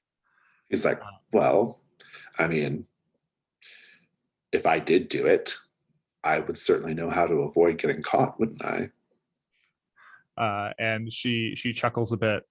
Well, I suppose most perpetrators think they won't get caught. But I have a pretty good track record with them regardless. At this point, Ida, you'll notice that there is an old man standing outside the window looking into the room. He is a grizzled looking fellow, gruff, windswept, wearing farmer's overalls. You'll recognize him as Abraham Stockton, the farmer who used to own this place. And he's just like standing a few paces away from the window, just glaring like. And she cranes her neck and like does a little wave to see if she can get his attention at all. He just turns and walks away. I think she runs over to that window and like, if it's provided it can be thrown open, she would throw it open and holler, where are you going? Did you see what's transpired here today? And he says nothing, but he's dragging an axe behind him, and he's just walking off to the sort of the eastern side of the property. Snowdrop House is like set a little bit away from the main downtown of Brindlewood Bay. It's kind of was close to a sort of a rural, section. It was a farm, right? And so he's walking off to the east side of the property he used to own. I think she casts a glance back at the situation, and she taps. Is it Mr. Cole? Yes.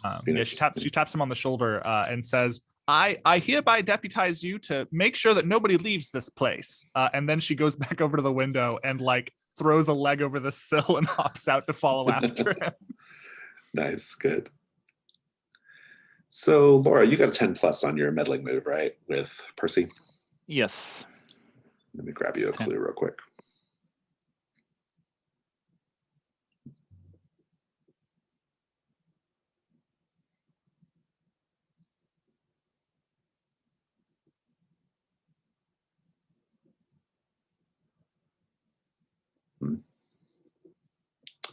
You're chatting with him, And he's a very like, he's an interesting character, you know, with his costume changes and sort of fidgety nervousness. And but the drink seems to calm him down a little bit. And he's not giving up much information really. But you'll notice that sticking out of his pocket is a bus ticket. And the bus ticket seems like it's for the next bus out of town, like later today.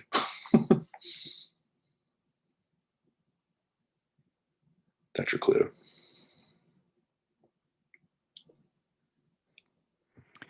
So I think Laura, after they had like a little drink, I think Laura opened a window or something, and they're standing there smoking and kind of passing back and forth. And she's saying like, so Percy, I mean, this is nice and all, but let me tell you, you have to go out there, see the world, and really do something. I mean, more than just, you know, this kind of costume changes, kind of this theater play that you're putting on here. Well, what is it that I consider like, myself a bit of an actor, so. Well, then you should be on stage, like Broadway or something, not here. Well, I have aspirations, Miss Laura. I hope to someday, you know, I hope to someday to find myself on the Great White Way. I hope so. So, are you planning on staying here for a while, or are you? And here he's sort of like consciously or unconsciously like puts his hand in his pocket and pushes the ticket more into his pocket, right? And says, yeah, you know, the Coles seem very nice. I have, I like my job. I get to do all sorts of different things around the place, and interacting with the public helps me with my public speaking, which is important for an actor. It is. But I really think, you know, my father always used to say that, well, actually he, you know, I wanted to be like, he always was afraid that I was traveling alone as a woman, you know, the times I was, you know, when I went to India, he didn't even know where that was. So I think, but in the end, I think he was always happy when he received some postcards from like all over the world, you know? He says, yes, travel is good. Well, I better get back to, I'm sure things need to be tidied up. I'm not sure what I'm allowed to tidy up, but you have to do some work. I will finish this here on my own. And she's kind of looking out the window and smoking. He's walking back in from the back, and he's putting on like silicone gloves. You know? Don't want to interfere with the crime scene. And he goes, Ruth, there's a key. Sure, you get in. And you are now in Letitia's room. What's your first move? Well, I do hope that the podcaster described me picking the lock as I opened it with the key. Oh, she totally did. Yeah, absolutely. Yeah. So I'm just gonna look for her suitcase and just sort of go through her stuff. Sure, make a meddling move with reason. That's a 6. Indeed.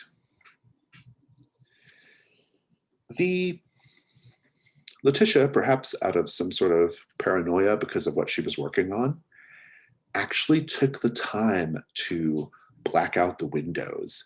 She has heavy, dark fabric blocking all the light out, so it's pretty dimly lit. And Laura steps away and says, I need to go to the bathroom real quick. I'll be right back. And she leaves. And then the lights go out in the room, leaving you in the dark. A few moments later, and you hear a chunk chunk of the door being closed and locked. We'll come back to that. Let's take a 5-minute break. I'll update the mystery sheet and we'll come back. Okay, I've updated our mystery sheet to have the information for the long dark tea time of the Soulless, including the complexity, which is 7, and your 2 clues that you found so far, and the various suspects. So,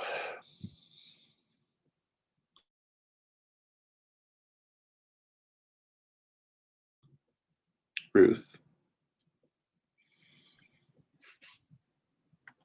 there is a shadowy figure in the room with you. Ruth, what's your last name? Anderson. Anderson. The shadowy figure says,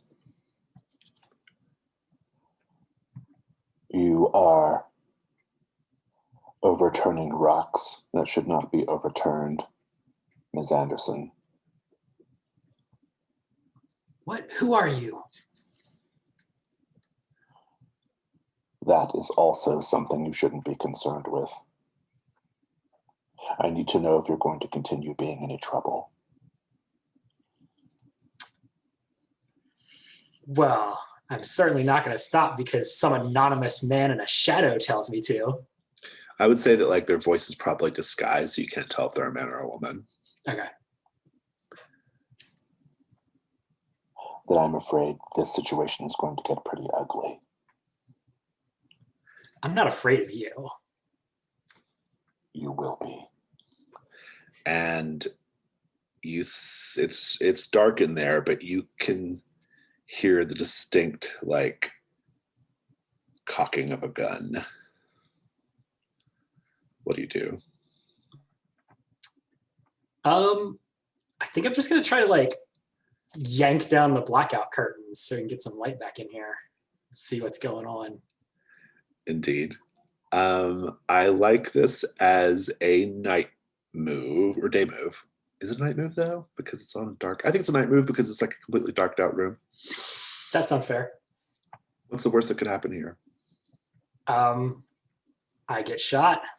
I think so. You get shot, and it's worse than that. You get shot and you bleed out and die. That is worse. That is worse. If you wish to proceed with this particular avenue, pick up dice and roll with it's either vitality or composure. I'm gonna say composure. I can still use crowns, right? Oh, to avoid all this and make your last roll. No. Like if I miss this yeah, roll, absolutely. Yeah. Okay, I'm rolling then. That is a 7. 7. There's going to be a complication. So per the rules of the game, you actually can never see these people. You never get to actually see them. But you will be safely, I think you're going to basically scare them away. I don't think they want to be seen, right? And so they will kind of like rush out before you can get a good glimpse at them. But as a complication, I'm going to just give you I'm just going to give you like a condition, like on edge or scared or something like that. But just go ahead and just describe the scene if you want. Yeah, so I think like Ruth is kind of inching her way back toward the curtains as she's talking, right? And like kind of getting into position, and she's like, aha! Just yanks down the curtains, and there's a big rip, and the light like floods into the room. But as soon as she like turns back to look, she sees like, someone's back running out of the room. Yeah, and the person probably doesn't want to be like seen shooting you. So right. they run out the room, right? We'll come back to that. Esther, you have the scent of the bloodhound going. You are unnerved by the talking fireplace, which you might have just imagined. It's not talking anymore. What are you doing right now?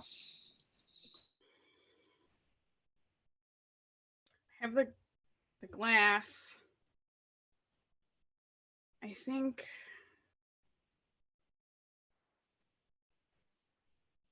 Oh, I don't know. Can you come back to me? I need more time to decide. Sure, no problem. Ida, you are going after Abraham, right?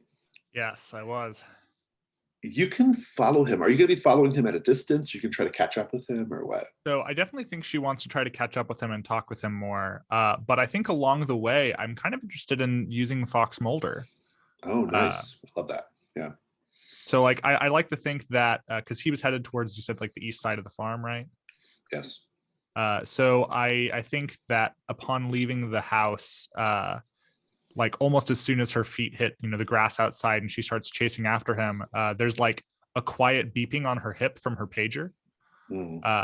And she glances down and she only one person contacts her on that pager. And she sees like around the outside of a little outbuilding, maybe an outhouse or something, there's a shadowy figure beckoning with a finger. And so she casts a glance like, towards who she's pursuing, make sure she knows which way they're going. And then she walks over and has a brief conversation with them before continuing. So per the move, you only have to describe what the scene looks like, the location, which you've done, the physical environment, how they arrive on the scene, etc. The actual conversation happens off screen according to the move, but you take a bonus to your next die roll equal to the number of void clues discovered during this mystery. And so far it's 1, so you would get a +1.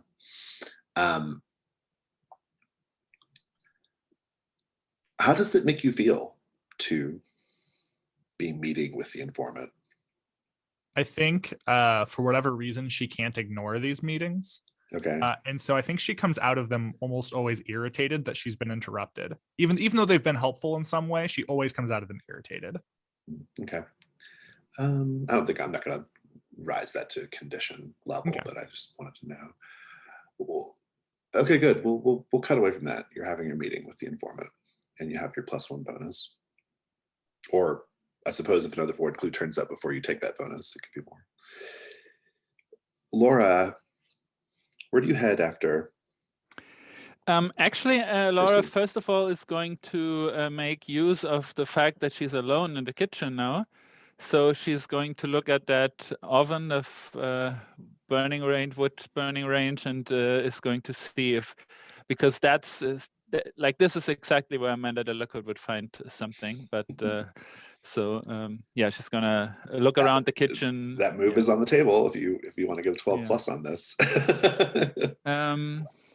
Yeah, why not? I mean, we're in the 3rd hour, so let's say that because she was reading before, right? She has this book with her, and it's the story of this kind of mysterious death in like this winter cottage in the mountains, and basically.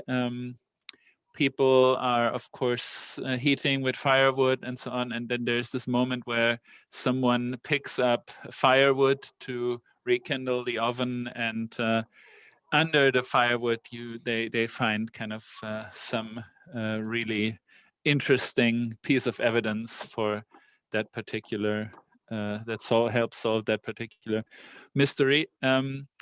It is called... Amanda Delacourt and the Winter Wonderland. Okay, Amanda Delacourt and the Winter Wonderland. We have the scene here. So recalling this from the book, you search the oven, right?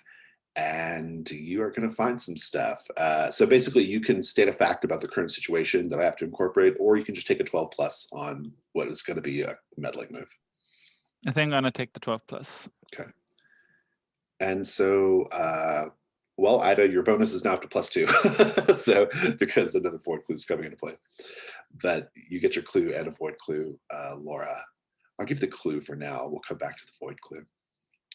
You are searching around in the oven and you find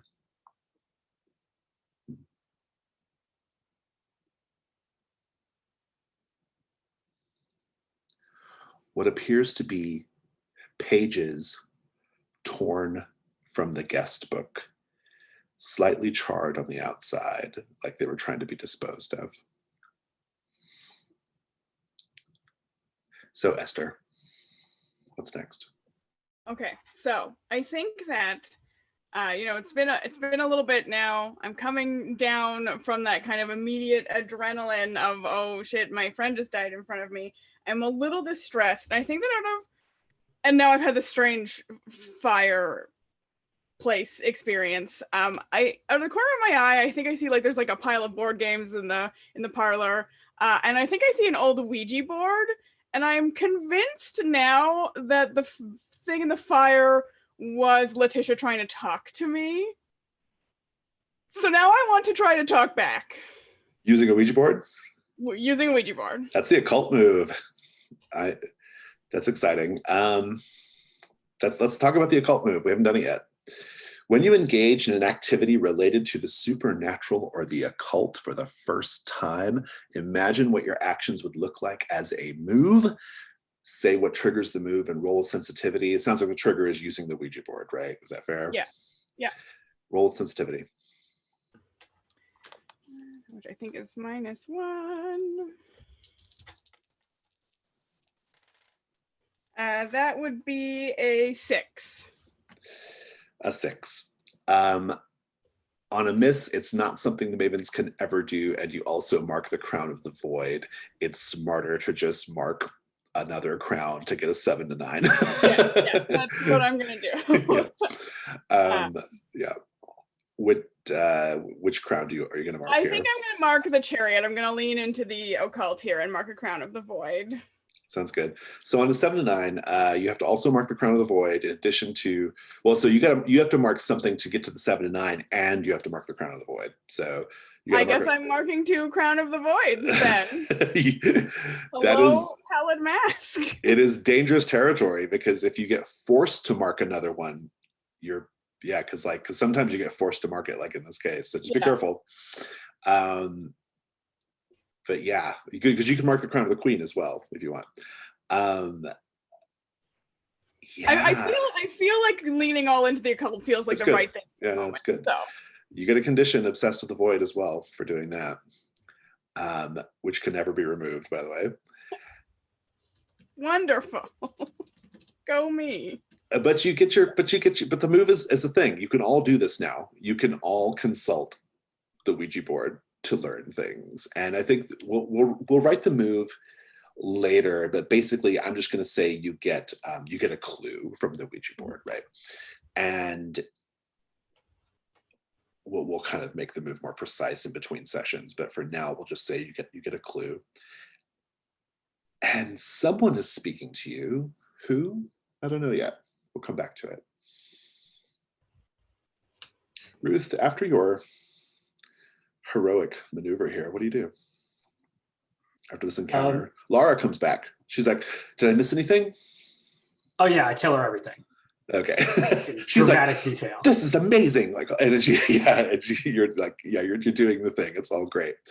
She's like, oh, wow. And she's like, so what's next? Well, I think the idea of not letting anyone know we were here is out the window, as it were. And I gesture to the ripped blackout curtains and stuff. So I'm like, just look for stuff. Okay. Just anything that looks weird. And she's like, okay, great. And so she's, you're going through the luggage, going through all the stuff. And I think at this point, I think Deputy Brett comes up and he says, ladies, I'm told that this is where the deceased was staying, and so you are possibly interfering with the crime scene right now. And Ms. Anderson, hi. Hi, Brett. Yeah, I've got to ask you to go back downstairs. It's official police stuff. Well, I mean, can't I just look around a little bit? But then, I mean, I think, like, you'll notice that Percy is up there too. Percy has gone upstairs to tidy up. And when Deputy Brett realizes Percy is there, he's like, ma'am, I'm sorry. This is official police business. I'm going to have to ask you to go downstairs. And he gets all like, more like macho or whatever, Well, we'll just see what Wyman has to say about this, I say as I pull out my phone and start calling him. Good. And he turns around while you're doing that, and he's like, "Oh, hey, Percy, how's it going?" Percy's like, "Hello, Deputy Anderson."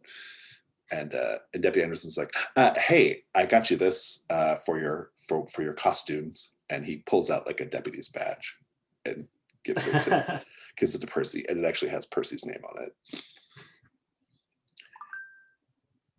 Meanwhile, Ida,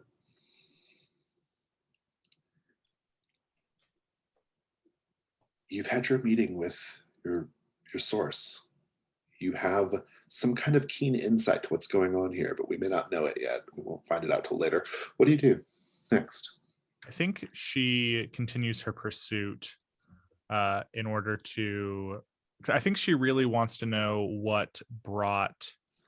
Trying to remember his name, Abraham Stockton. What brought him there, and specifically if he'd been looking through the windows and like staring pretty intently, maybe he saw something, maybe, or maybe he knows more about some of the motives at play here. So I think she sees him as a valuable suspect and wants to talk to him, wants to lean on him a little. You go to the eastern side of the property, and the only thing you see that indicates where he might be is what appears to be the entrance to a cave in the side of like a hill on the property. Oh man, yeah, she's going in. I will tell you that the cave is always night move, so okay. Even though it's the middle of the day.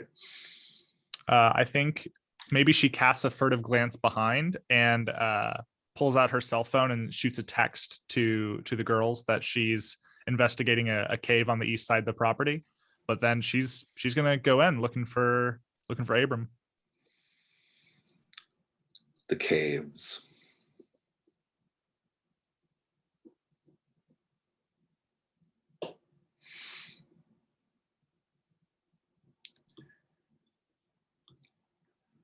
I paint the scene as you walk in. This is for everyone. This labyrinthine system of caves, while natural, they do show some signs of work. What in these dark caves shows that they have been used by people in the recent or distant past, and for what purposes? I think that same weird thing that was scratched into the parlor is also scratched into the wall here. What is that phrase? We need to figure out what that phrase is. I like what the fire said. This is but one. Yeah. This is but one chapter in a very long book, right? I think that's pretty good. Yeah. So you'll see that. That's good. I think that there's probably some tracks that have been laid through certainly not all of, but some of the main tunnels. And there have been carts, like maybe 100 years ago, they thought that there might be some mining opportunities here. And they laid some track, and there's a big hole dig. And at least the story everyone knows is that they didn't find anything interesting. Good, so I think there's like graffiti and almost like, prehistoric looking graffiti in places, but it spans the entire range, right? Of like up to like a tag that somebody put on like last weekend. I think it smells like lavender somehow, like but more like a chemical version of it, like maybe like a cleaning product or something that has left kind of this residue, the smell in the air here. I love it. Alicia and I just figured out that I misspoke earlier. Alicia, with the pallid mask, your character does not have Obsessed with the Void yet. You have hereafter, during any intimate conversation with another character, you must make a casual reference to death, dying, the afterlife, or the end of all things, no matter what the subject at hand is. So just go with that. Dan will recognize this as something I lifted from Soth, yeah. From Soth. Yeah. I totally lifted that from Soth. Yeah. Okay, good. So yeah. You're in the cave, Ida. What are you doing when you first go in? So I think she just had her phone out. So I think she has the little flashlight on her phone up, and she's sort of cursing to herself that she didn't bring a real flashlight with her in any way. And I think she's gonna look for signs, like recent signs, that is it Abram or is it Abraham? Abraham. So that Abraham had been through here. He'd been dragging his axe behind him, so maybe looking for marks on the ground of the axe grinding against the stone. I like it. Make a meddling move with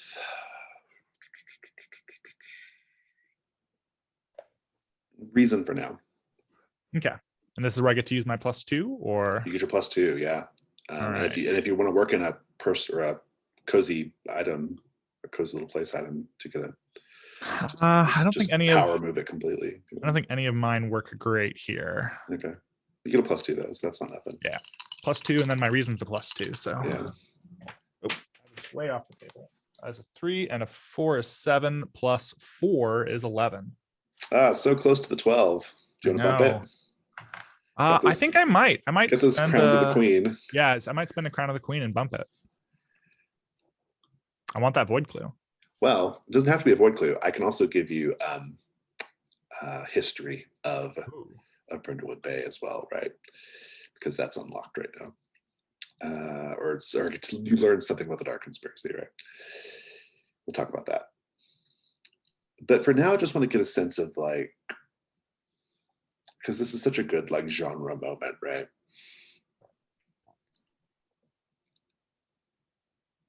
Are you like is this something? Are you like creeping about slowly? Or are you like rushing in there? Are you hollering? Like, what does this look like? I definitely think Ida's a creeper. Okay. She's taking like slow, deliberate steps. She's scanning with her light from her phone, following the ground, any markings she sees there, scanning up and around to inspect her surroundings. But I think she's moving at such a slow pace because like it is very dark in here and she has a pretty meager light. And so she's trying to do this as smart as she can, but I think her curiosity is also insatiable. So she wants to know. Good. We'll come back to that.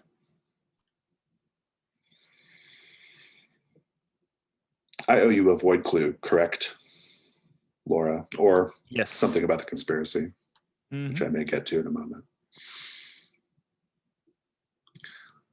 Let me take a look at how many void clues we have so far. We currently have 2 and potentially a 3rd and 4th on the table. I'll give you a 3rd one. So you were digging around in the oven and you found that page torn from the guest book.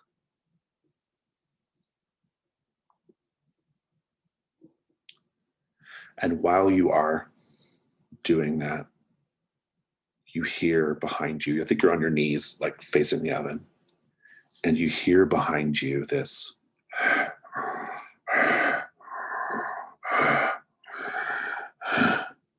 what do you do? I think after realizing that it's not something in her head, I think Laura kind of turns around a bit, still on her knees. Standing behind you is a very large black dog. Its eyes seem to, maybe it's just a trick of the light, but they seem to glow red. And it's dripping with something from its mouth. I wouldn't call it foam. It's something else, a bile of some sort. I think instinctively there must be something like a fire hook or something nearby, and I think Laura just takes it and kind of swings it around behind her. The dog doesn't make a aggressive move. It just jumps back, but then it just like casually walks out of the kitchen, and you just keep seeing it. It's like standing outside windows, staring in. It is kind of everywhere you look. Laura, I'm going to give you a condition. The black dog. Note that down. And that's also a void clue.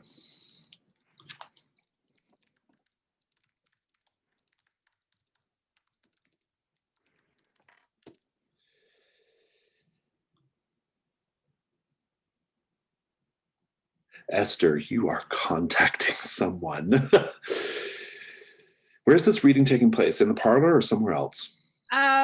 I think that I'm just in that like bloodhound sense. I'm not even paying any attention to anyone else. So it's like right in the parlor, just like sat down as close as I could get to the fireplace, I think. I think Mrs. Carfax would come over to you and say, "Oh, I used to love these when I was a young girl. Maybe I could help." And she offers to put her hands on the planchette. Sure. But I invited in kind of a dismissive way. Like I'm like, yeah. Okay, let's go. Yeah. And you're doing your thing. And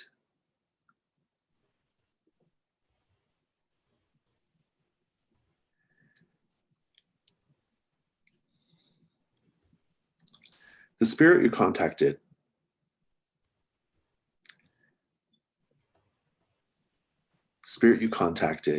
eventually spells out words that indicate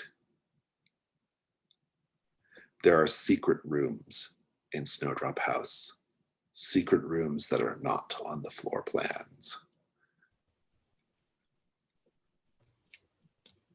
And because we haven't super well defined the move yet, and I'm going to say that's just what happens for now, we'll write the occult that particular move more carefully for next time. But Mrs. Carfax says,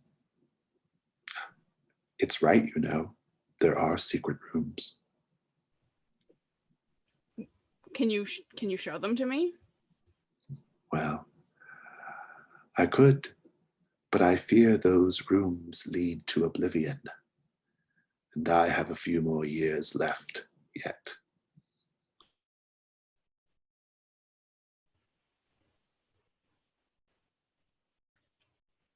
And she just gets up and walks off and leaves you there. But that is your clue, though. There are secret rooms, Snowdrop House.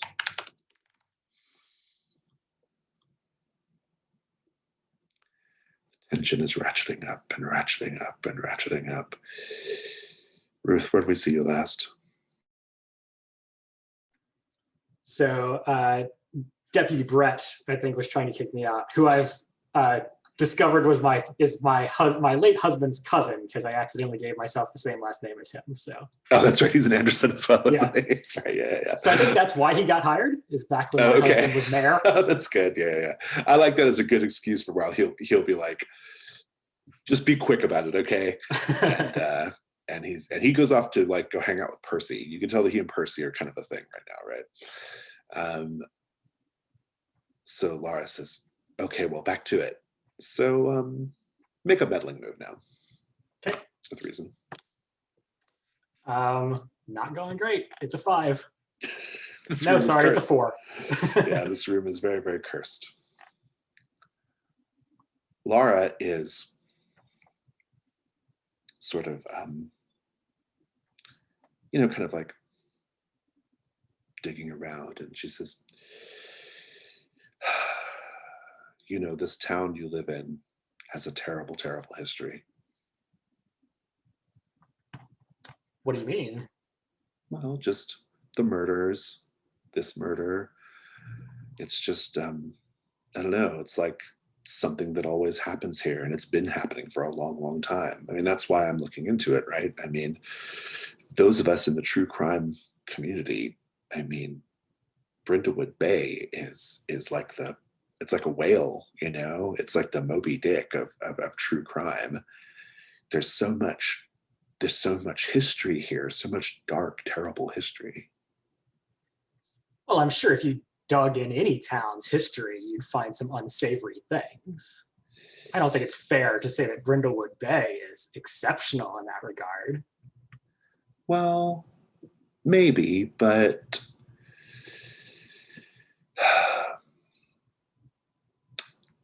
can I tell you something? Sure.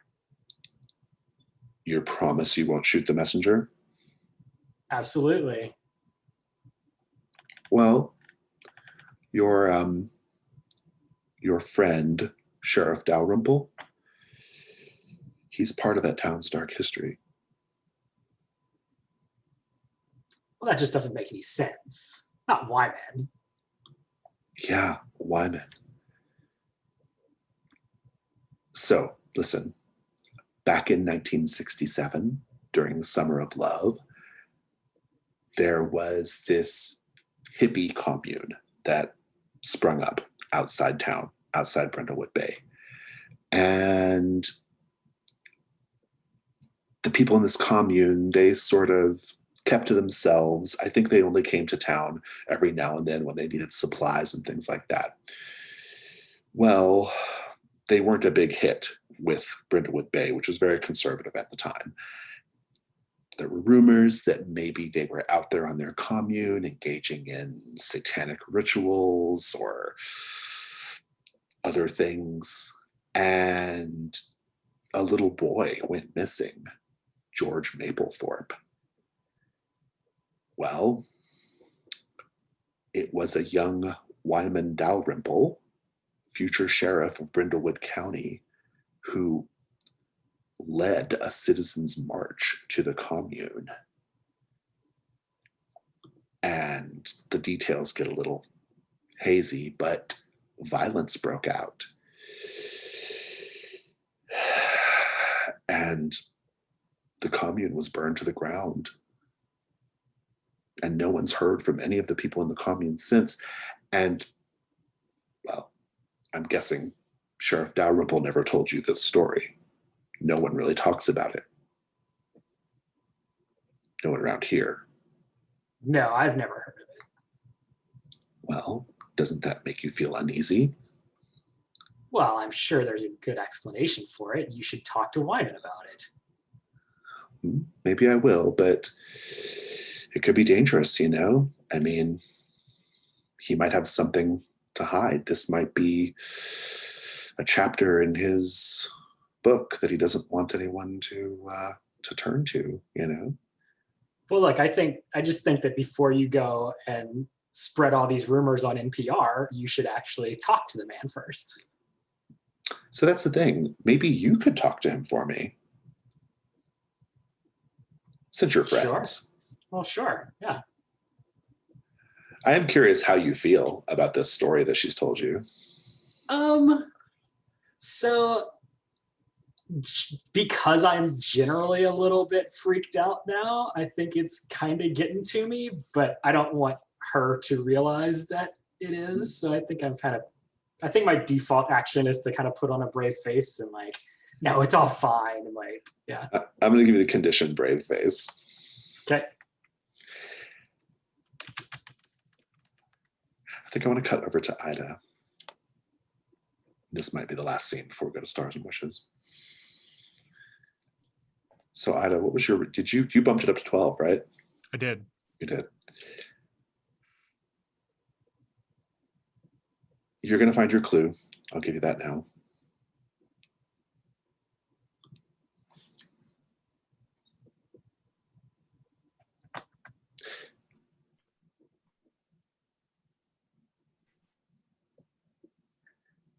In the cave, you find what appears to be a metal box. And when you pop the metal box open, inside there's like a stack of land deeds in the cave for various properties around town. Okay. How big is this box? Not so big you can't carry it, but it's too big to hide on your person. She'll probably pick it up and carry it with her as she continues her investigation. And at that point, you'll see another flashlight. It's Abraham. And he says, "What are you going to do with those?" I haven't quite figured that part out yet. I was hoping I might have a conversation with you first. Really? About what?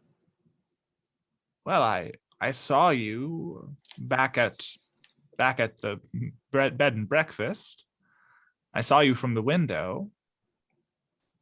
There's a woman who just died there suddenly at the table. I was hoping you might have seen something. Oh, I've seen things. I've seen lots of things at this place, those Coles, this town. You've seen them too. I know you have. Well, this town isn't the calmest I've ever lived in, but part of the excitement is why I'm here, I think. Why I've There's stuck around this something long. dark in this town, Ida. And I don't just mean the killings. There's something else going on here. What do you mean, Abraham? Did you know this cave? This cave used to be a place where whalers used to come and drink. And, well, the particular group of whalers, they had what I would describe as alternative religious beliefs.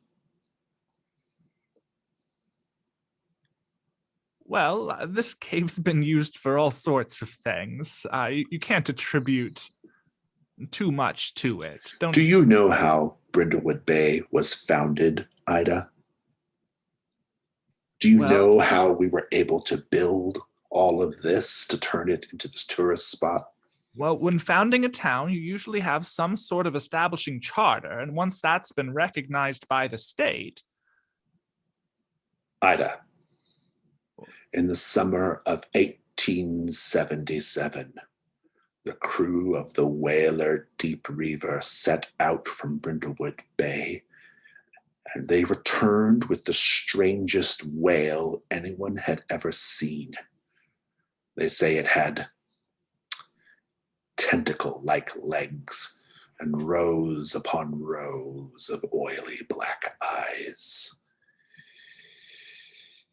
They cut that beast up and sold its parts all over the world.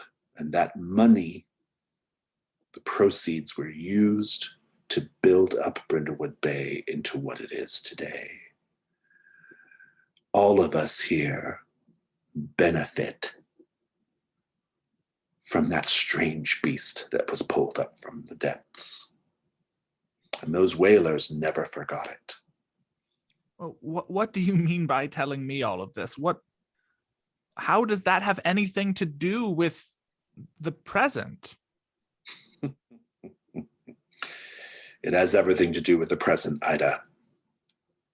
Everything. And he just walks past you out of the cave. And that's where we'll conclude the session for today. Let's do end of session. Everybody's getting an XP for the first question because you did solve the mystery. Let's go around the table here and figure out if we did these other things. Esther, did you secretly undermine the authority of a local official? I like to think I did by taking the poisoned glass. So I can't investigate it. Did you share a memory of a late family member? I did not do that. Okay, so you got 2 XP from the end of session. Ruth, did you share a memory of a late family member? So I maybe sort of did when we had our cozy scene about like bird watching, where like my husband used to go bird watching with me, but instead Esther came. I don't know if that's enough. I thought it was good. I like the scene. I think it's in the spirit of it. I'm into it. Did you secretly undermine the authority of a local official? Oh yeah, I shit talked Brett all over that podcast. Very good. Ida, did you dote on someone? So I think that when she was helping out with Laura at the pottery studio, there's a little bit of that Mrs. complimenting her work. Carfax too, I'd say. Yeah, and then I was going to say the chess or checkers game with Miss Carfax as well. Did you show someone that you've still got it? I did hop out of a window. That's true. I don't know. It feels like a stretch because I don't think anybody's really watching you do that. That's true.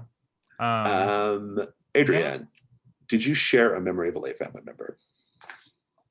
Yes, my father's musings about not letting me travel alone as a woman. Yeah. Did you share your wisdom with a young person? Yes, with Percy various times. Yeah, you got yours.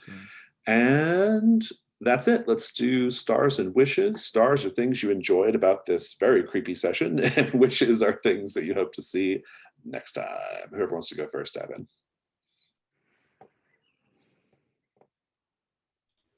Well, I'll give. Oh, go. No, you go ahead. Okay. Well, I was gonna say I think my stars and wishes are kind of like intertwined. So I'm just really enjoying the like ratcheting up levels of weirdness, and hoping to see a lot more of that next session, especially once these palette masks start happening. So that's a wish for me too. I can't wait for the first like chance for, I think it's just Esther for now, who has to like talk about death in the middle of a conversation about something totally unrelated. That should be fun. Well, my stars are the same. I really enjoyed like ramping up the weirdness and the creepy and the occult factor in this. And but my wish is I would like to see more. And I mean, obviously, I also contributed to the total occultness of this, but I want to see more Crown of the Queen like flashback styles next week. I think I want to hear more about everyone's past lives. I think we actually have one on the table we still have to do, if I'm not mistaken. Because I have one. Yeah, we can hold it for next time, David. But yeah, for sure. Stars or wishes? Any others? Stars, of course, just doubling on everyone has already said about just the ratcheting has been really cool to see.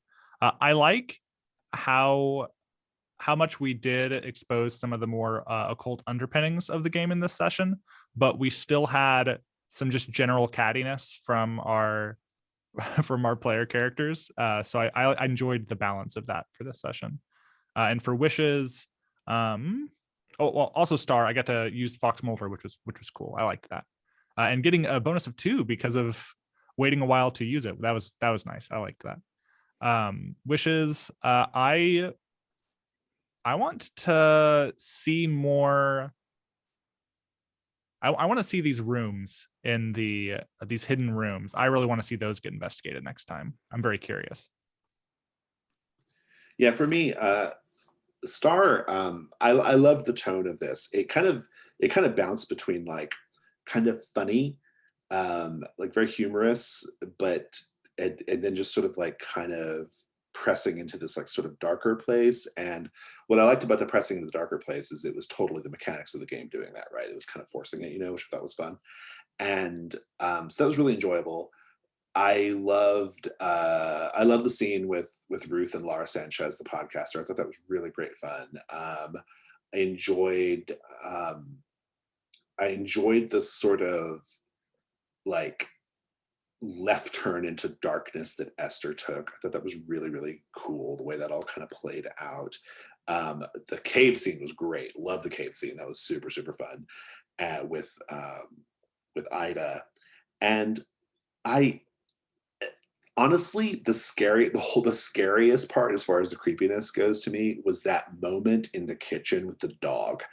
A big black dog is just fucking scary because it's like such a cultural folklore symbol, and I love the idea of Laura kind of, because of the condition now, like that black dog is like a thing with Laura now, like that's my wish too. It was one of my wishes. I want to see what that means as a condition, right? I think that's going to be really fun. I also really enjoyed just getting to share some of the history of Brindlewood Bay. That's a fun part of the game. And it was all really good for me.